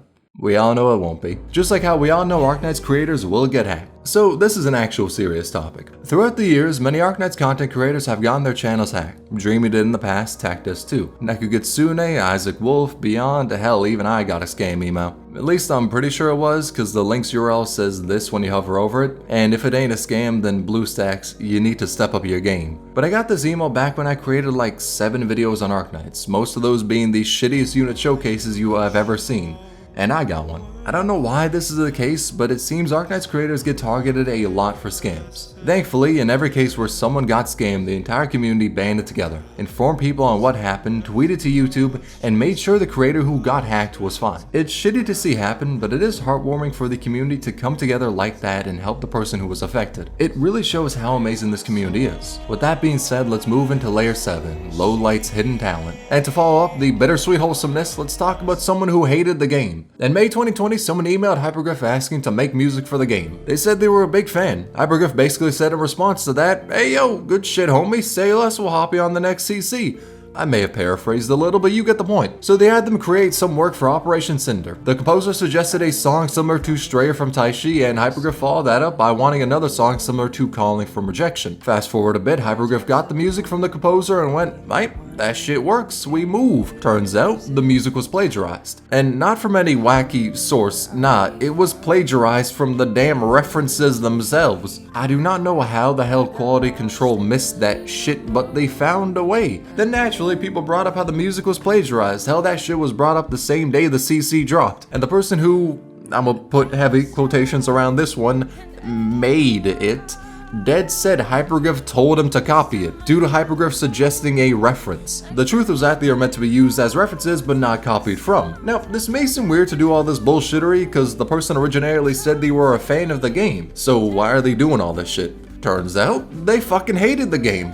And I ain't talking about some little old, I ain't feeling it, nah, this bitch despised it. They were well known on Weibo, basically Chinese Twitter, for hating on Arknights. And the plagiarism plot was meant to hurt the company's reputation because they just hated Arknights that much. Then in Hyperglyph's statement on the matter, they stated how their contract said that all content provided by the other party must be original content, so they fired him. The actual impact of the drama didn't result in much after Hyperglyph's statement. They basically aired out all the concerns and showed that the person copied these songs without Hyperglyph's permission or want. From there, they dropped the songs from the game in the OST CD, replaced that CC's music, and launched a ballistic missile at the plagiarist's house. Hell, they want to sick Gummy on their ass. And in case you don't know what I mean by that, and are confused why they would send Supa's favorite character in fiction at a weirdo, let me explain her habit. So Gummy has a habit is a line that is said a ton in Children of Versus. The explanation of the habit goes like this. Gummy has a habit. If she chops twice.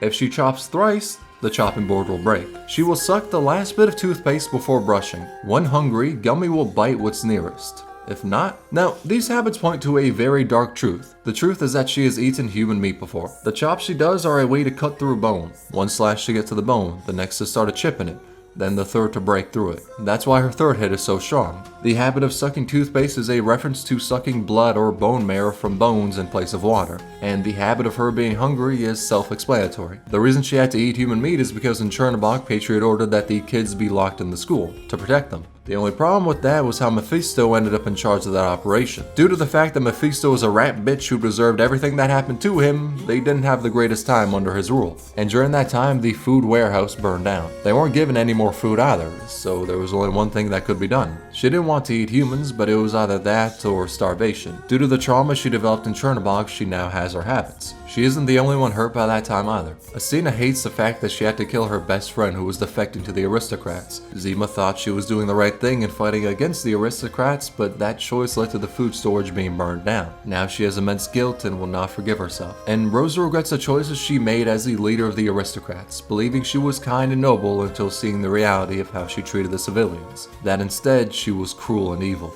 Due to this, she has tried to commit suicide many times. That is what happened in Children of Versus. However, the main message of the story is that even though that happened to them, they are still looking towards the future to overcome their trauma. It's a story that says even in crushing circumstances, hope will continue forward, which is also why Gummy's habits disappear when she is with Zima or Astina, because with them she wants to smile, to be happy, to help them. Despite what happens prior, she doesn't wish to see them sad.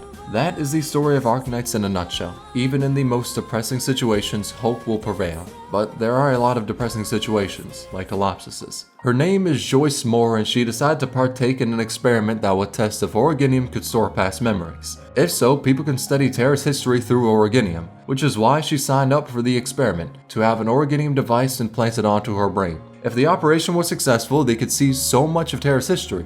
However, the experiment did not go as planned. A failsafe activated which kept her alive, but she was changed permanently. She now hears a voice in her head that does not speak any known languages, and to ease the burden on her mind, she now needs to speak like a machine, which is why she talks the way she does. The experiment was deemed a pioneering achievement, but Joyce Moore was significantly hurt as a result of it. Now naturally, after an experiment that changed someone's entire life for the worse was just conducted, the person who did that had the really genius idea of, let's do that shit again, because they want to figure out what the voice in Telopsis' brain is. All in all, I think we could say it together, fuck Columbia. Let's instead talk about something worth theorizing on, the Sarkaz caster leader. So this slacker, esteemed member of Reunion, appears in nowhere. They are listed in the Dark Knight's Memoir Annihilation enemy list, but they don't actually appear in the stage, or at all. In no stage over the course of the game's lifespan has this motherfucker appeared. Until recently. In a stage for Reclamation algorithm, they finally appeared. As to why it took them years to come out, I don't know. Maybe they were getting milk, maybe they saw Sutra in the medic arm she has and said, I ain't dealing with that shit. Or maybe they were just too busy being an otaku with Hordier. We don't know. But after years, they finally exist, and it is not beautiful in the slightest. I won't even hold you. The regular versions are annoying as shit. I don't need the buffed one to deal with. They could have just held them in the cage of the forgotten characters alongside Matoimaru and I wouldn't have complained. But I suppose they've unfortunately finally returned after they should have appeared in Arknights I. And on the topic of that, let's talk about how W came early. Remember when I said that Yostar choosing the event order involves a 3-liter bottle of Jack Daniels and a dartboard? Yeah, this is a prime example of that. So in CN, during Arknights Memoir, midway through it they got W's banner as it was Arknights' first anniversary, and they are able to roll for her, have RNG screw them, etc, etc. Now after Arknights Memoir, like 2 months after it, they got Twilight of Olamont. And in that event, there was a stage where players could use W. Even if you didn't have her, she was available to use. Now on global side of things, we got Twilight of Walamon 2 months before the anniversary, before we could even roll for W. Mind you, that stage still existed for global players, which means that due to Yostar's unique schedule, Global got to play with W 2 months before they were even able to roll for her and have RNG screw them out of getting her. And I gotta say, Yostar, give me some of that shit you take before making the schedule. Your boy is heavily intrigued by that black market shit you got your hands on, especially whatever Hyperglyph was taken when they made Frostleaf weaker after Elite 2. So, fun little fact, if you've E2'd Frostnova at home, you have inflicted permanent account damage. That's because you unlock her talent at Elite 2, which increases her attack speed interval by 0.15 seconds. But in return, you get a whopping 2 tiles of extra range. Yeah, this ain't no Full Metal Alchemist equivalent exchange, this shit is just ass. It is not worth it. Especially when you look at how both of her skills slow the enemy on hit. Dog, I want to be swinging with her, not regretting E2ing her. Which is why E2 makes her weaker, cause you make her roll of bind and slow worse as she attacks slower whilst giving her a bit extra range. Maybe in the future they can make her E2 worthwhile by giving her a god tier module that gives her the ability to freeze. I mean shit, she's called Frost Leaf. But as of right now, without being able to do that, homie might as well be called Summer Breeze, as her current codename might as well be a catfish. It's tragic. Even 12F as a developer couldn't help avoid this fate. Now this one's a little bit of a bait entry, but the reason it's here is because 12F is the hexadecimal for Lowlights' birthday, February 16th, 1991. In hexadecimal, it's 12F CE 48. Now, 2 interesting things about 12F is that Lowlight made his design back in 2014, and in the artwork you could see the person who speculated to be his friend, Owl, in the art. But the more interesting thing is how he was in the final secret cutscene of Chapter 8. In it, 12F was talking to the doctor, but the final bit they said, provided you chose the right dialogue choice, felt like the developers talking through 12F. I won't go over all the dialogue, but you can see it here. The most important thing though is how they said the future will unfold differently depending on the choices you make. Now what that means, we don't know. It could be telling us that the Doctor will have more agency in the future chapters, which has proven to be true in stuff like Break the Ice, Vigilio, and Lone Trail. It could also be saying that the choices in Arknights may affect the later story in stuff like Enfield, or it could just be some random thoughts of a senile lizard. We don't know, but I feel like that cutscene was made with purpose. We're just yet to fully see what it means. But in the future, I'm willing to bet that we'll see what Hyperglyph is cooking. For now though, let's talk about Say Gex. So Andrina left Scatty Inspector is a little joke originating from this line. Now, it do seem high-key gay, but I won't even hold you, but it might mean something different. It might be meaning that she is the same kin as Scouty Inspector. Now, as I said prior, the Abyssal Hunters made from the blood of the Seaborn, and Andrina may be one of them. Hell, she's even in the faction on the network chart. But that begs some good questions. Why do the Abyssal Hunters not know of her? Why is she unsure of her feelings towards them? Why doesn't she have the same physical strength as them? And why does she not have red eyes and white hair? I mean, gameplay-wise, she is one. The buffs for Abyssal Hunters works on her, and even Galagia's base skill does. Where evidence stacks to show that she is one, it also builds to say that she isn't. Which is where an interesting theory comes into play. Take this line from Kelshi. The difference between Andrina on one side and Spectre and Scotty on the other is something like that between a drop of ink into clear water and a proper inkwell. The drop of ink in itself is an infringement upon the dignity of life to the point that Kelshi expressed clear disdain for it. There are those who have reached their hands into places they do not belong. Those for whom this stupidity is very much in character. Then in the past, Andrina said she was involved in something as a child but wasn't given many details. However, currently she is often taken to a Barian court over her weapon because it looks like a gun, only to explain in court over and over that it's a crossbow taking the appearance of one. The thing is though, they shouldn't need to take her into court over and over because of that factor. Instead, it seems like they're using that as an excuse to look for something, which has made people speculate one of two things. Either she is Iberia's attempt at creating an abyssal hunter. They try to make one and it failed, but they often check back on Andrina to see the results of the experiment they did when she was a child. Or that she is the Church of the Deep's attempt at making one. We don't know for sure, but based on Kelsey's dialogue, I view either theory to be likely. It sounds about right for the shit show that is Terra, so I view them to hold a lot of water. But they're yet to be confirmed as canon. Though, if you want to see more of the theory, link to it in the description. Let's instead talk about her other identity, Lowlight. So this is a cosplay of Andrina. Deadass, it looks really well made. Amazing cosplay, all in all 10 out of 10 work. It's also Lowlight wearing the cosplay. That's right.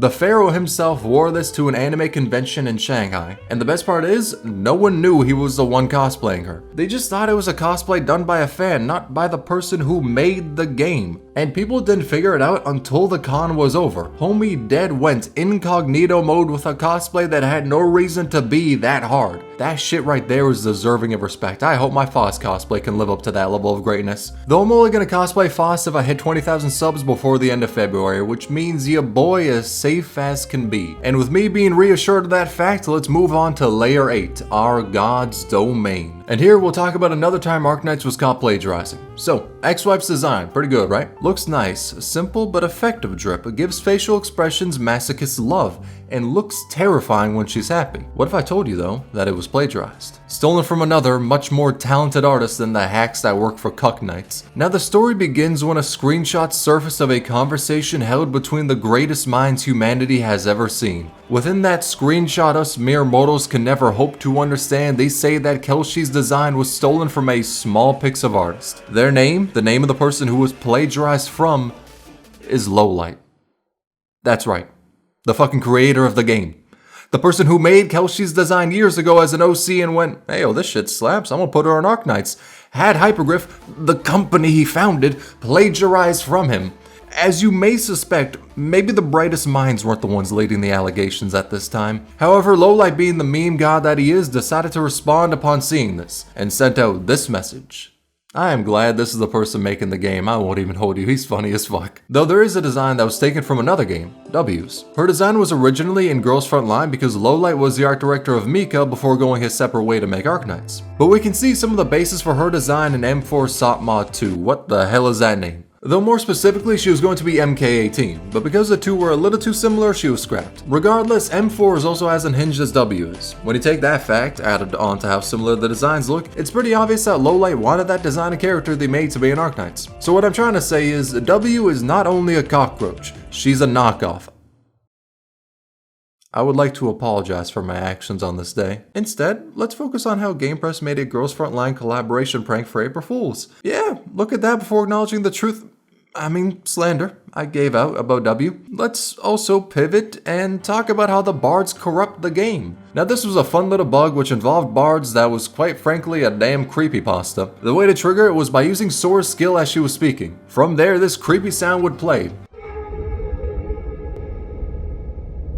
And it would continue until either the heat death of the universe or until the stage was completed. As to why this happened, we don't know, which then leaves room for speculation and theories. My theory is that she's actually saying Sutra has character and goes through growth, but most people are too blind to really see that. The reason it's being muffled is because Hypergriff is afraid of that truth being said out loud. And with that bomb being dropped, now's a good time to talk about how CC1 was harder for Global. So this one doubles back to the drug-infused decision making of Global schedule. But when CC1 Operation Pirate released for Global, we were missing some events and banners that were meant to drop before it. CN got Darknight's Memoir and the first anniversary banners. Global instead got Children of Ursus and Twilight of Wallamond. So CN had Phantom, Shamari, Elysium, Weedy, and W Dance, whilst we had Rosa, Leonhardt, Absinthe, Airscape, and Arlight. And this made the CC harder to max risk, mainly because of not Phantom, he's ass, but Elysium and Weedy. Elysium helped a ton with DP because the max risk tags made it generate slow as hell. Yet he and Myrtle made that shit generate faster than Discord turning people into femboys. Meanwhile, Weedy kept the enemy solid with her very aggressive method of waterboarding the opposition. And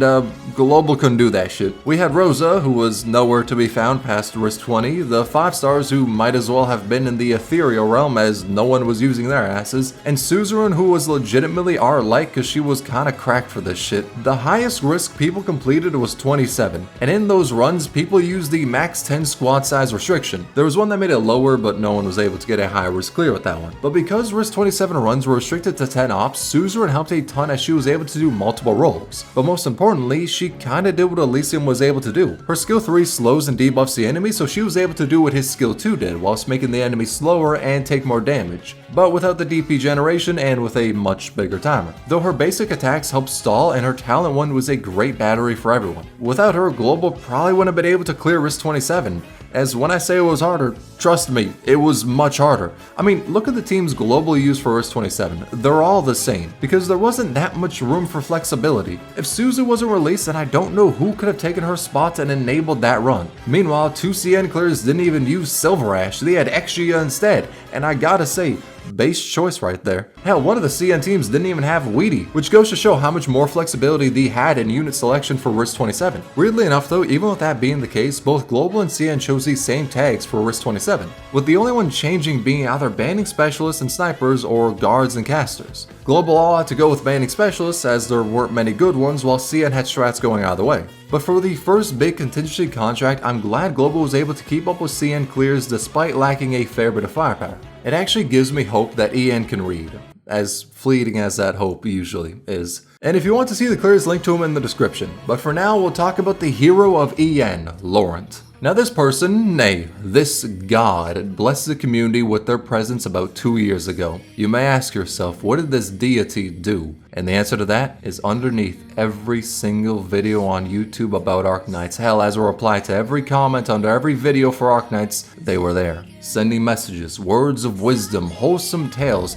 stuff the community can rally behind. Which is to say, every single comment they made was completely and utterly shitting on Arknights and anything related to it. They would say the game is dead or dying and that Genshin Impact was infinitely better. Now you may think to yourself that people possibly hated this person due to their extreme takes, but the exact opposite happened. At first, yeah, people were annoyed by them. Then they grew to love them. Cause on one hand, they slandered the game every single chance they had, but on the other, what they said was funny as hell, and indirectly it probably boosted the shit out of Arknights in the algorithm, as YouTube pushes videos more if they get a lot of comments. And this is where I'd like to remind you to like, comment, and subscribe. But due to them aiding in the popularity of Arknights and being insanely dedicated to watching videos about it, players grew to love Laurent. They made lore about them, videos detailing their accomplishments. Hell, even EN decided to advertise on St. Laurent Boulevard as an ode to the king. However, unfortunately, YouTube committed regicide. They banned Laurent's account, possibly because of the slightly not so wholesome things they've said, but that's besides the point. However, the worst of all was that Laurent was banned after they grew to like Arknights. It went from foe to a beloved friend, and at the end of it all, died as a comrade. Laurent, I know you're out there. With your now level 120 Arknights account and maxed out Kelshi, I know you love the game. And brother, the community loves you. YouTube may have deleted you, but rest in peace, my king. With that out of the way, let's talk about Snoop Dogg. In the base, when we take a look at the palicos from the Monster Hunter collab, they do the dance, which means that Snoop Dogg is canon, and this information makes me incredibly happy. And that happiness is ripped away when I hear the theory that Elysium is blind. You may think this to be some tomfoolery, but let me explain. The theory has a couple of different points to it. One, his eyes are cloudy, and homie's pulling up many different telescopes and satellites in his E2. His skill 2 is called Focused Listening, meaning he's good at hearing, therefore he's on that daredevil shit. His communication pole doubles as a walking stick. His deploy 1 says, I wonder who our target will be. Now this can either mean he's Eren Yeager or blind, you take your pick. And the final point, he's been in contact with Mr. Beast. Okay, yeah, this theory probably holds in the water, but I'll be damned if it wasn't a fun read. Link to it in the description. The one theory that surprisingly is true is the one that 3 stars used to be able to get promoted to Elite 2. As we all know, 3 stars are capped at Elite 1. It's one of the countermeasures Hypergriff has against God Crews. It's impossible to raise them to Elite 2. In the game's current form, that is. However, prior to its release, we were able to elite 2 3-stars, and the proof of that is right on a ship. Go to any 3-star operator's file, click on the audio tab, right-click on the JP audio link and select copy audio address. From there, change the numbers at the end to 014 and hit enter. あれ、送信嬉しいよ。まあ、肩書きが変わっても、私は私のままだから、別に変わらないよ。On my side, the audio auto downloads and plays, but that is how you can access the lines for Elite 2 3-stars. And in case you're wondering what they're saying, homie, I'm sorry to report, but I got a thing called monolingual skill issue. So in terms of what they're saying, I can't tell in confidence. But if I were to hold a guess as to why they got the voice lines, it's probably because in development, they decided to let 3-stars get to Elite 2. Some people speculate it's because Elite 3 might have been a thing in development, as we've seen data mines for the icon of it, but we don't know for sure. All we know is that for the full release, them boys are capped at E1, which is really unfortunate because Elite 2 Cruise would have been better than like 90% of the 4-star snipers out there. But Hypergraph had to take precautions against God Cruise, so I can slightly understand the rationale behind that decision, but I will never forgive it. And with that statement being said, let's move on to Layer 9, the Unification. First order of business at Layer 9 is to expose Siege, for quite honestly a really fun detail. So in IRL, that mythical realm, lions cannot taste sweets. Skill issue, to be honest. And Siege is a lion-human hybrid, don't question Arknights lore. With that being said though, she is normally seen with a lollipop, which begs the question of,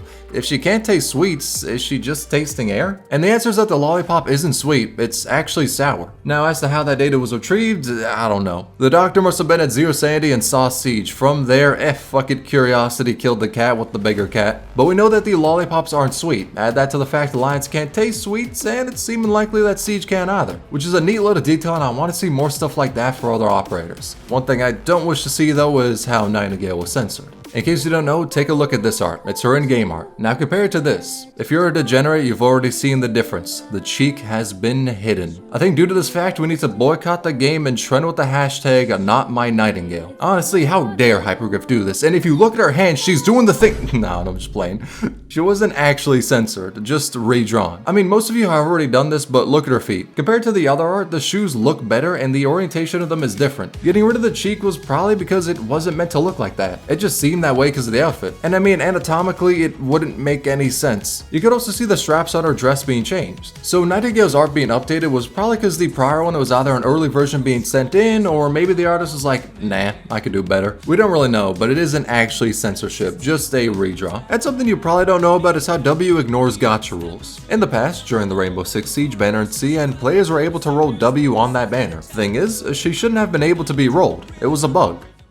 Yes, I'm gonna make the easy ass joke. Of course the fucking cockroach slithered in out of nowhere where she wasn't meant to be. That was an easy ass joke, but I'm glad I made it. Let's talk about Jesus being canon. This one is no cap too. In Near Light, Mob said, Jesus, how much money are we gonna owe for this? Therefore proving that his ass is canon. Which begs some questions like, what's his gun? I'm thinking a rocket launcher that shoots out crosses and nails. What did the wise men gift him? I'm betting a brand new 22. And were the 12 disciples about that life? You're damn straight they were. Them motherfuckers definitely did some drive-bys. Granted, all of this goes out the window when we look at how the translation was changed to instead say Lord. And yeah, that shit kinda sucks, I won't even cap. They could've gone the Beyblade route and made religion canon by having Moses split the Red Sea with a babe, but they kinda just pussied out of that. So maybe it is cap. Maybe Jesus isn't canon. But if we ever get a sancta named Jesus who shoots nails and crosses, I will pot 6 that motherfucker not only on my account, but on 10 others. It's gonna be a crazier pulling session than the drunken Kelshi pulls, which was a time where a CN streamer decided to roll on the Kelshi and Skelter banner. Thing is though, he was on that same shit Yostar takes for event planning. He was drunk as hell, which is why the recording starts with this. 为斯卡蒂献上心脏，撒撒给我，撒撒给我，心脏撒撒给我。 Yeah. That's how you can tell we're gonna be in for a ride. So this streamer, Xiaolang XF, did 32 pulls on the banner, got Akafuyu, called her crab, then proceeded to... 哎呦，我真的，怎么不听话呀，老婆？我错了，我错了。 I desperately need to know what they were on for this. Then they proceed to say that they have been here since 2008 just for this headhunting, which makes me think this motherfucker is Gilgamesh with future sight. Back in 2008, they had a vision of this banner and couldn't wait for it. Regardless, after teetering on the brink of despair for a minute, in the span of 2 frames, they became locked in for the next 10 pull. Got nothing, said the 6-star raid and high mouse game is too low, drank water, questioned why it was tasteless. Saw the fact their random was empty, bought a pack, did a 10 pull, got a weedy, despaired, did another 10 pull, got Sculptor, mutilated their table.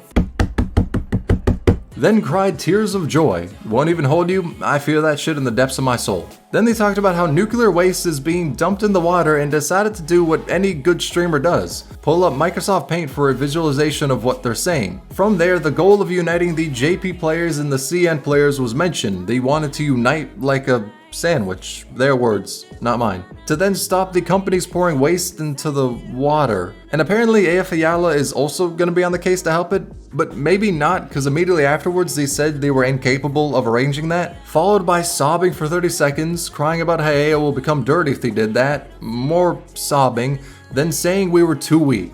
Weak because we have no power. But shit, maybe they are a fake character. Now during all of this, Scatty is giving us ASMR in the background and they turn to her for help. Sob more, asks if Pharaoh, hi Mal, is here, then says he should lead them to revenge. Maybe against the company pouring waste into the sea?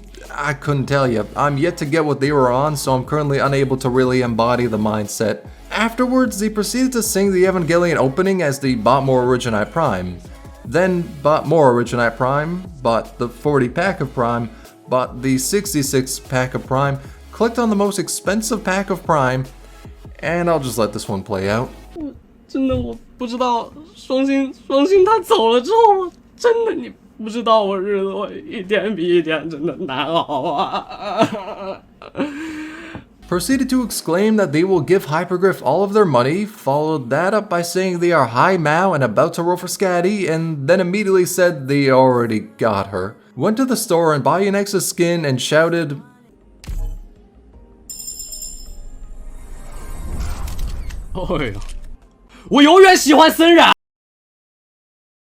That's where the VOD ends. After the recording, they bought flight tickets to Japan for the operation of uniting like a sandwich and stopping nuclear waste. But because of flight restrictions, they couldn't exactly travel there, so instead they just bought domestic tickets. Then packed his bags and presumably passed the fuck out. Next day they woke up, had a dream that they were doing all these pulls on Arknights, went to buy some food and found out they only had $5 in their bank.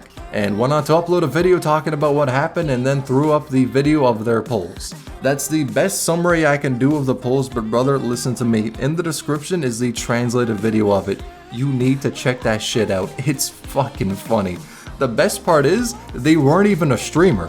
They said that they were Xiaolang XF, but they're a different person. They were just too drunk and thought they were the same. Now, due to the video being, unique, it got 7 million views in 4 days. Deservedly so, because that shit was a work of art. It was so damn funny. And another story about pulls happens to be on the same limited banner. And that story is a beautiful one. A Reddit user called HackerLord101 started playing Arknights. A month into playing it, they made a bold decision, followed by a post on Reddit saying day 20 of saving for Kelshi with the rule of no spending a random until Kelshi drops. They did state that they'll still use headhunting tickets, as the only rule was that they could not use a random at all. But on day 20 of saving, they had 73 pulls, counting Prime, 36 without. The next post was on day 60, with art showing their resolve, and with a statement showing the reason for saving. They weren't saving because she was overpowered in the beta, nah. They started saving before seeing her gameplay. They also updated saying they used some headhunting tickets to get Myrtle, understandable, and that they were saving the rest for Neon, also understandable. Day 90 rolls around. They have 151 Arundums worth of pulls. Recruitment has been good to them. This is their current lineup, with them having got some from recruitment and some from the rolls they did prior to saving. Now keep in mind 2 things. 1. They buy the monthly headhunting pack. That shit is $26 and it only gives them a 10 pull they can use because the rules state no Arundum gets used. So that 42 Prime is really only there for skins. They also buy the monthly card, which is $5. Now them getting these was on and off, but the dedication is amazing. Because of the other reason, that was the fact we had zero clue Kelshi was going to be released. We knew of her being in the beta, but we did not know any information on her being a playable operator in the full game. Day 120. They have over 100k Arundum and managed to clear Risk 18 for the very first contingency contract. Day 150, they said they have 300 to spark if they count their prime, but pot 6 is the goal. Day 180, Arundum stocks a bit above 150k. Day 240, they have over 200,000. Day 270, over 220,000. Day 395, 310,000. Day 430 of saving for Kelshi. She's announced. They have been saving for more than a year, not using any Arundum for pulls, saving for a character that we did not know existed in the final release. But now we have it, a ray of hope. In 6 months, her banner will come to global and this long journey will pay off. Arundum stocks at 336,000. Day 575. 467,000 Arundum. Day 610. The banner drops. They have almost 500,000 Arundum and are streaming their pulls. They show their squad first, the units they got with only headhunting tickets, and then they go to pull, starting with the free single pull.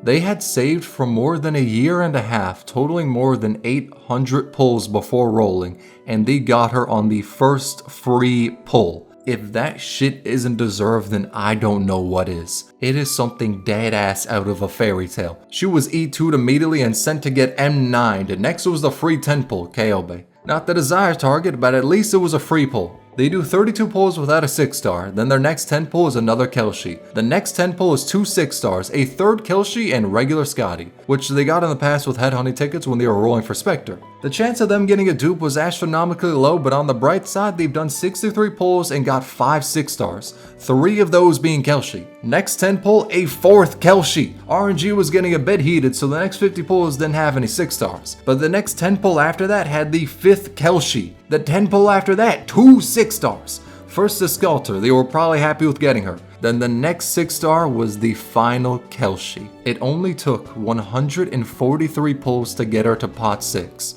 Nami could never. After raising her to 90, they did some more pulls for W as they weren't able to get her on her release banner. On the road to Spark W, they got a dupe Exia, Passenger, a dupe Suitor, a Stray Cat, and finally, another Kelshi. They got her pot 7. Got Sculptor and had 310,000 Arundum left. RNG had blessed them for their devotion to the cause. They weren't doing this without playing the game, mind you. They still went for Risk 18s. Nor are they a YouTuber doing the challenge for content. Hell, the only thing they have uploaded is the VOD. Nah, they just did this, saved for almost 2 years because it was Kelshi. I make jokes all the time like I'm the #1 Sinclair simp, #1 Exia simp, but this person is easily deserving of the title Kelshi's #1 fan, supporter, believer, whatever the hell #1 title you can think of, they've earned it. This started out with no proof she would be in the final release of the game. Then 610 days later they had her pot 7. And recently they said they even have her pot 15, so you just know their account is permanently blessed with Kelshi. They got the buff. Regular accounts got a 50-50 for a 6-star. Theirs now has a 50% rate up, 25% Kelshi rate up,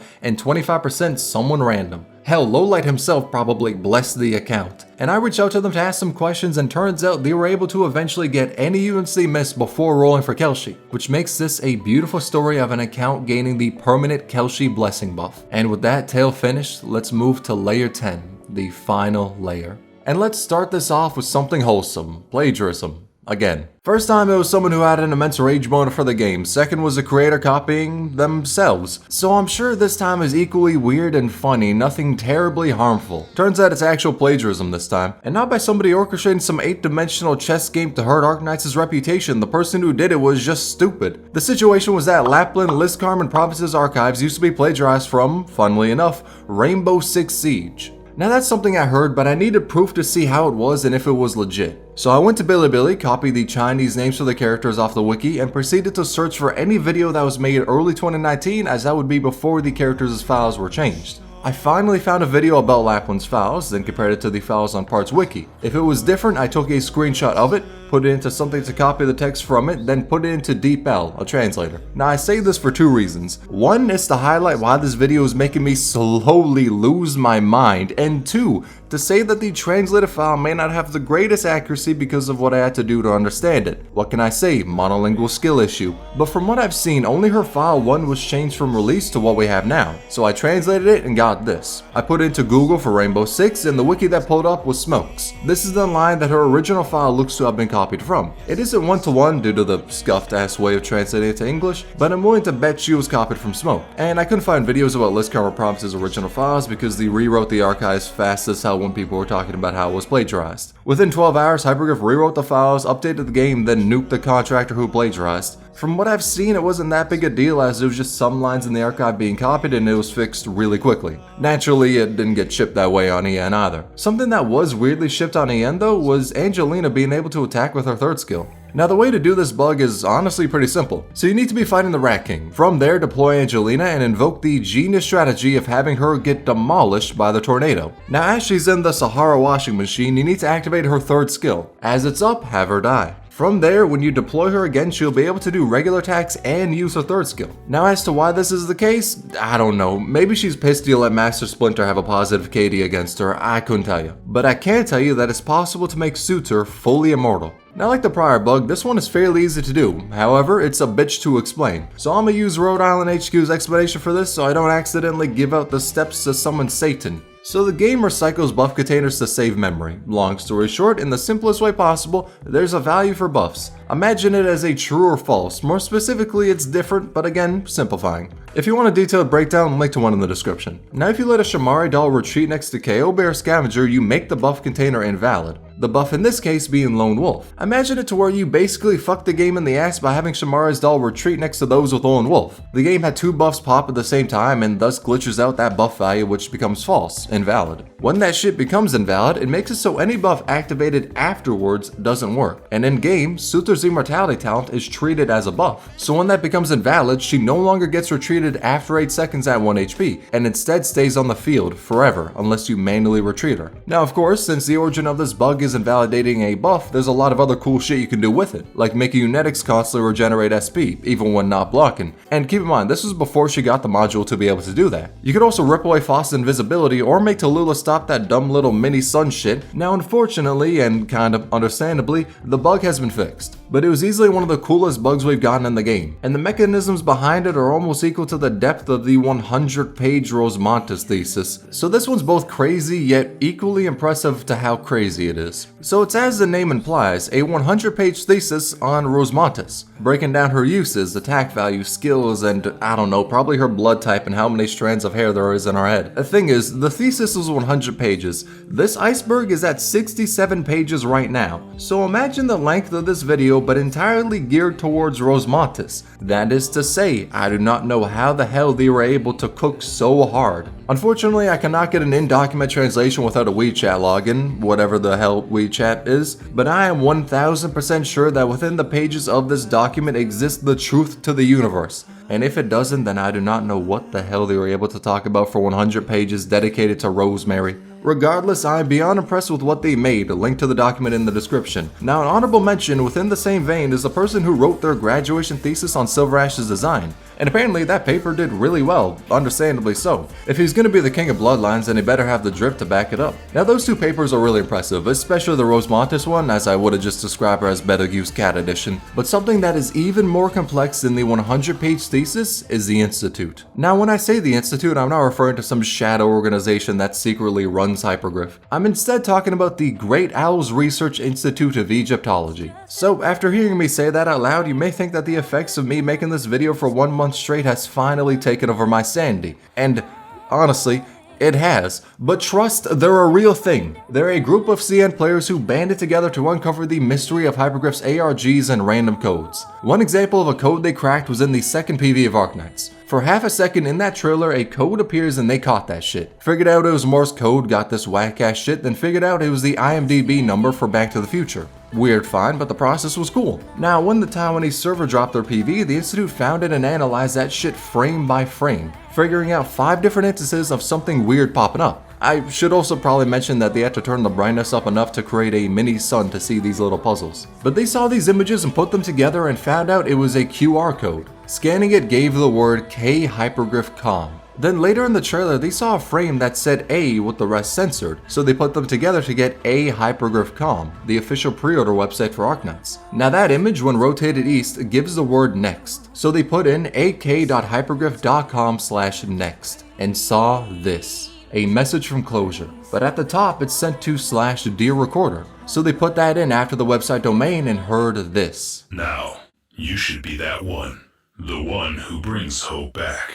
Terrifying, to say the least, but that also gave them an idea. Remember the Back to the Future line? Well, what if they input future after the domain? This image appears, with the file name being to the future. Now put the future at the end of the domain and you get this. Then they deciphered the code to reveal these messages. And you see these quotes appear in the same PV they got the future line from. But the numbers at the bottom were still unsolved for, until Code of Brawl. Now, as is the case, they analyzed this frame by frame and found a barcode. A Japanese postal barcode which gave the same IMBD number as Back to the Future. And they also found two parts of a QR code. And when you scan that, you got the URL for ak.hyperglyph.com/penguinlogistics/tracking. Enter the Back to the Future number and this pops up, with hidden text underneath it. They decrypted the Morse code at the top and got this number, punched it into the tracker and saw this. Now the meaning of this is no one fucking knew. It came out of left field and left the Institute in the dust. Then Hyperglyph issued a challenge. The first to solve this puzzle got a reward. Now this right here was basically the fucking One Piece for Arknights players, and the Institute wasn't gonna let anyone else become the Pirate King. A researcher by the name of Sir Liv figured out that the middle of the picture was code. Shortly it was decrypted to reveal the text DJ Okawari.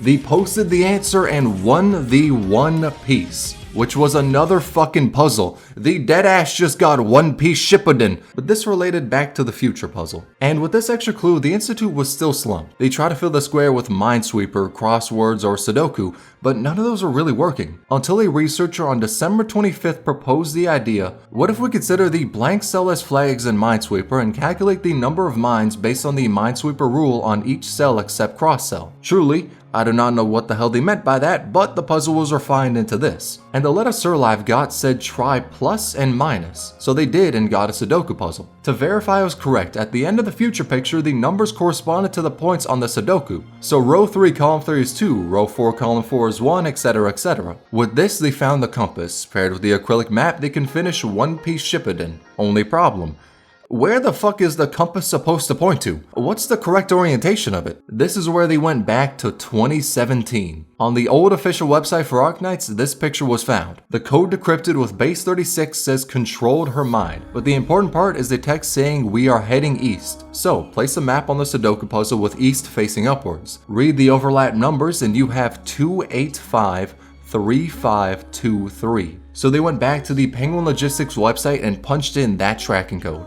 December 23rd, taken out, locker expired, parcel 1 has been taken out.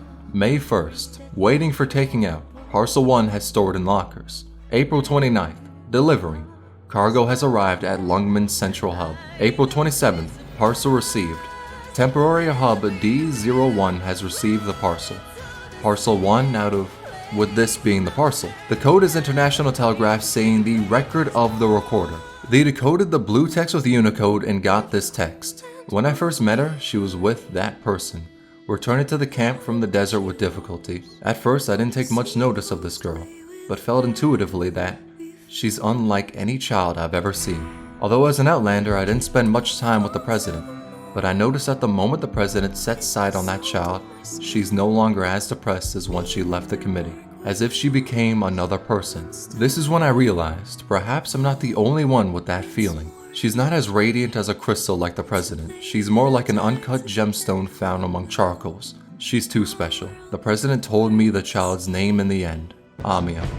She said she might be able to guide this child's growth, but I can see in her eyes that what she desires more is that the child can bring a different silver lining to this land in the future. Signed, Recorder. It's really amazing to see how members of the community came together and created an entire organization with signups for people to join it, and then to have that organization solve the craziest puzzles imaginable, which culminated in us seeing Therese's hopes and wishes for Amiya. And the institution didn't stop there. There have been many other puzzles they've solved, and I don't wish to cover all of them, as I would like you to go in the description and go through their Twitter posts showing what they've done or their Weibo posts describing it. Seriously, some of the puzzles they've solved are absolutely amazing and more people need to know about them. It's criminal that the Great Owl Institute isn't talked about more, though since Hyperglyph has stopped making puzzles they haven't been able to solve much. But in the future, if they ever make another puzzle, I think we all know who the first to solve it will be. But let's talk about the final point of this long iceberg: how Yostar made Arknights. Now, of course, that's not actually the case. Hyperglyph still made it and Yostar is a publisher. But the reason I bring this up is to detail what happened before Arknights was created. An interview was done with the CEO of Yostar. Thing is, that was done like 4 years ago. I only found out about it as I randomly saw it when scrolling on Reddit, because this post translated the contents of the interview, and from what I've seen, this is the only translation of it. But the interview starts with the question to the CEO of Yostar on what they did after their first game flopped. So the Yostar CEO looked at the company's bank, saw Void had consumed it, then took the natural decision of selling his house. From there, the money was used to publish Azure Lane and then was invested in Hyperglyph for them to later make Arknights. Which is why, when people mistakenly say that Yostar made Arknights, they are not 1,000,000% wrong, just 99%. As it's very likely that even without Yostar having funded Hyperglyph, they would have been fine. Cause when High Mouse split from Ghost Frontline, he took a fair bit of talent with him. So the potential of the game and company was really easy to see. And fast forward 7 years later, we now have Arknights, one of the most popular gacha games out there. It's made an amazing world that many people are invested in, created so many fun characters that people love, and fostered a community that is one of the nicest I've seen. Either from making some of the best videos ever, or showing their love for the game in so many different artworks for it, or seeing everyone come together to help out a creator who had their channel hacked. I haven't exactly been the most prominent member of the community. After all, I've made like 10 videos on Arknights. But I've been a part of the community for 3 years now. I've seen it through the highs and the lows. But after 3 years of playing this game and being a part of the community, I'm able to confidently say that, man, I love this game.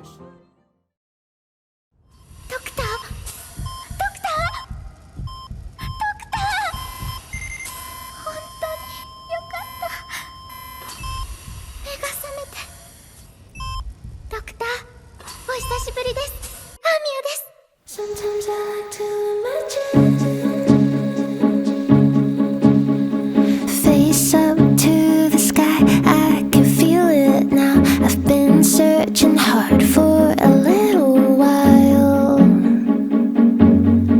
Hear the sounds,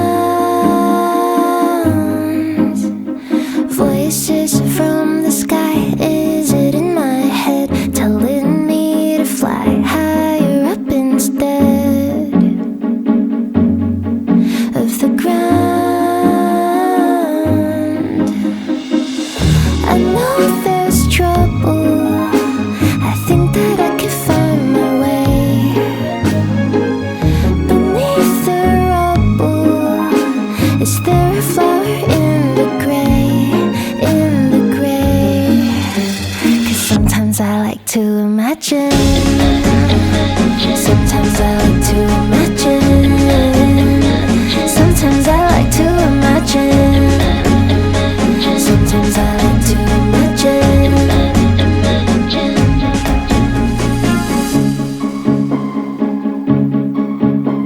Is it real? I'm trying, but I feel like crying. Sometimes it just hits me. Is there something I'm missing? And I fight my fear, but it likes to steer. From now I'm following the sun till I come undone. I know if there's trouble, I think that I can find my way beneath the rubble. Is there a flower in the gray? And though there's thunder, I'll be okay on my own. But I just wonder, will I ever find a home? Find a home? 'Cause sometimes I like to imagine. Sometimes I like to imagine.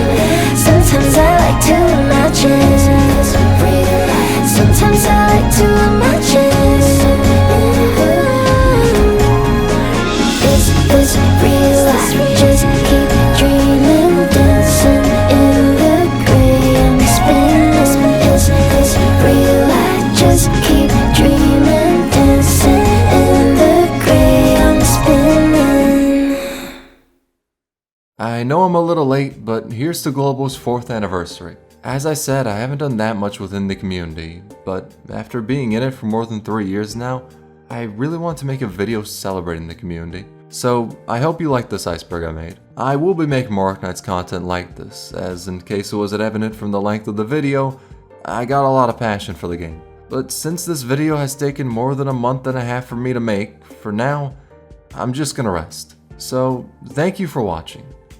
Here's to an amazing 4th year of this game we all love. Snow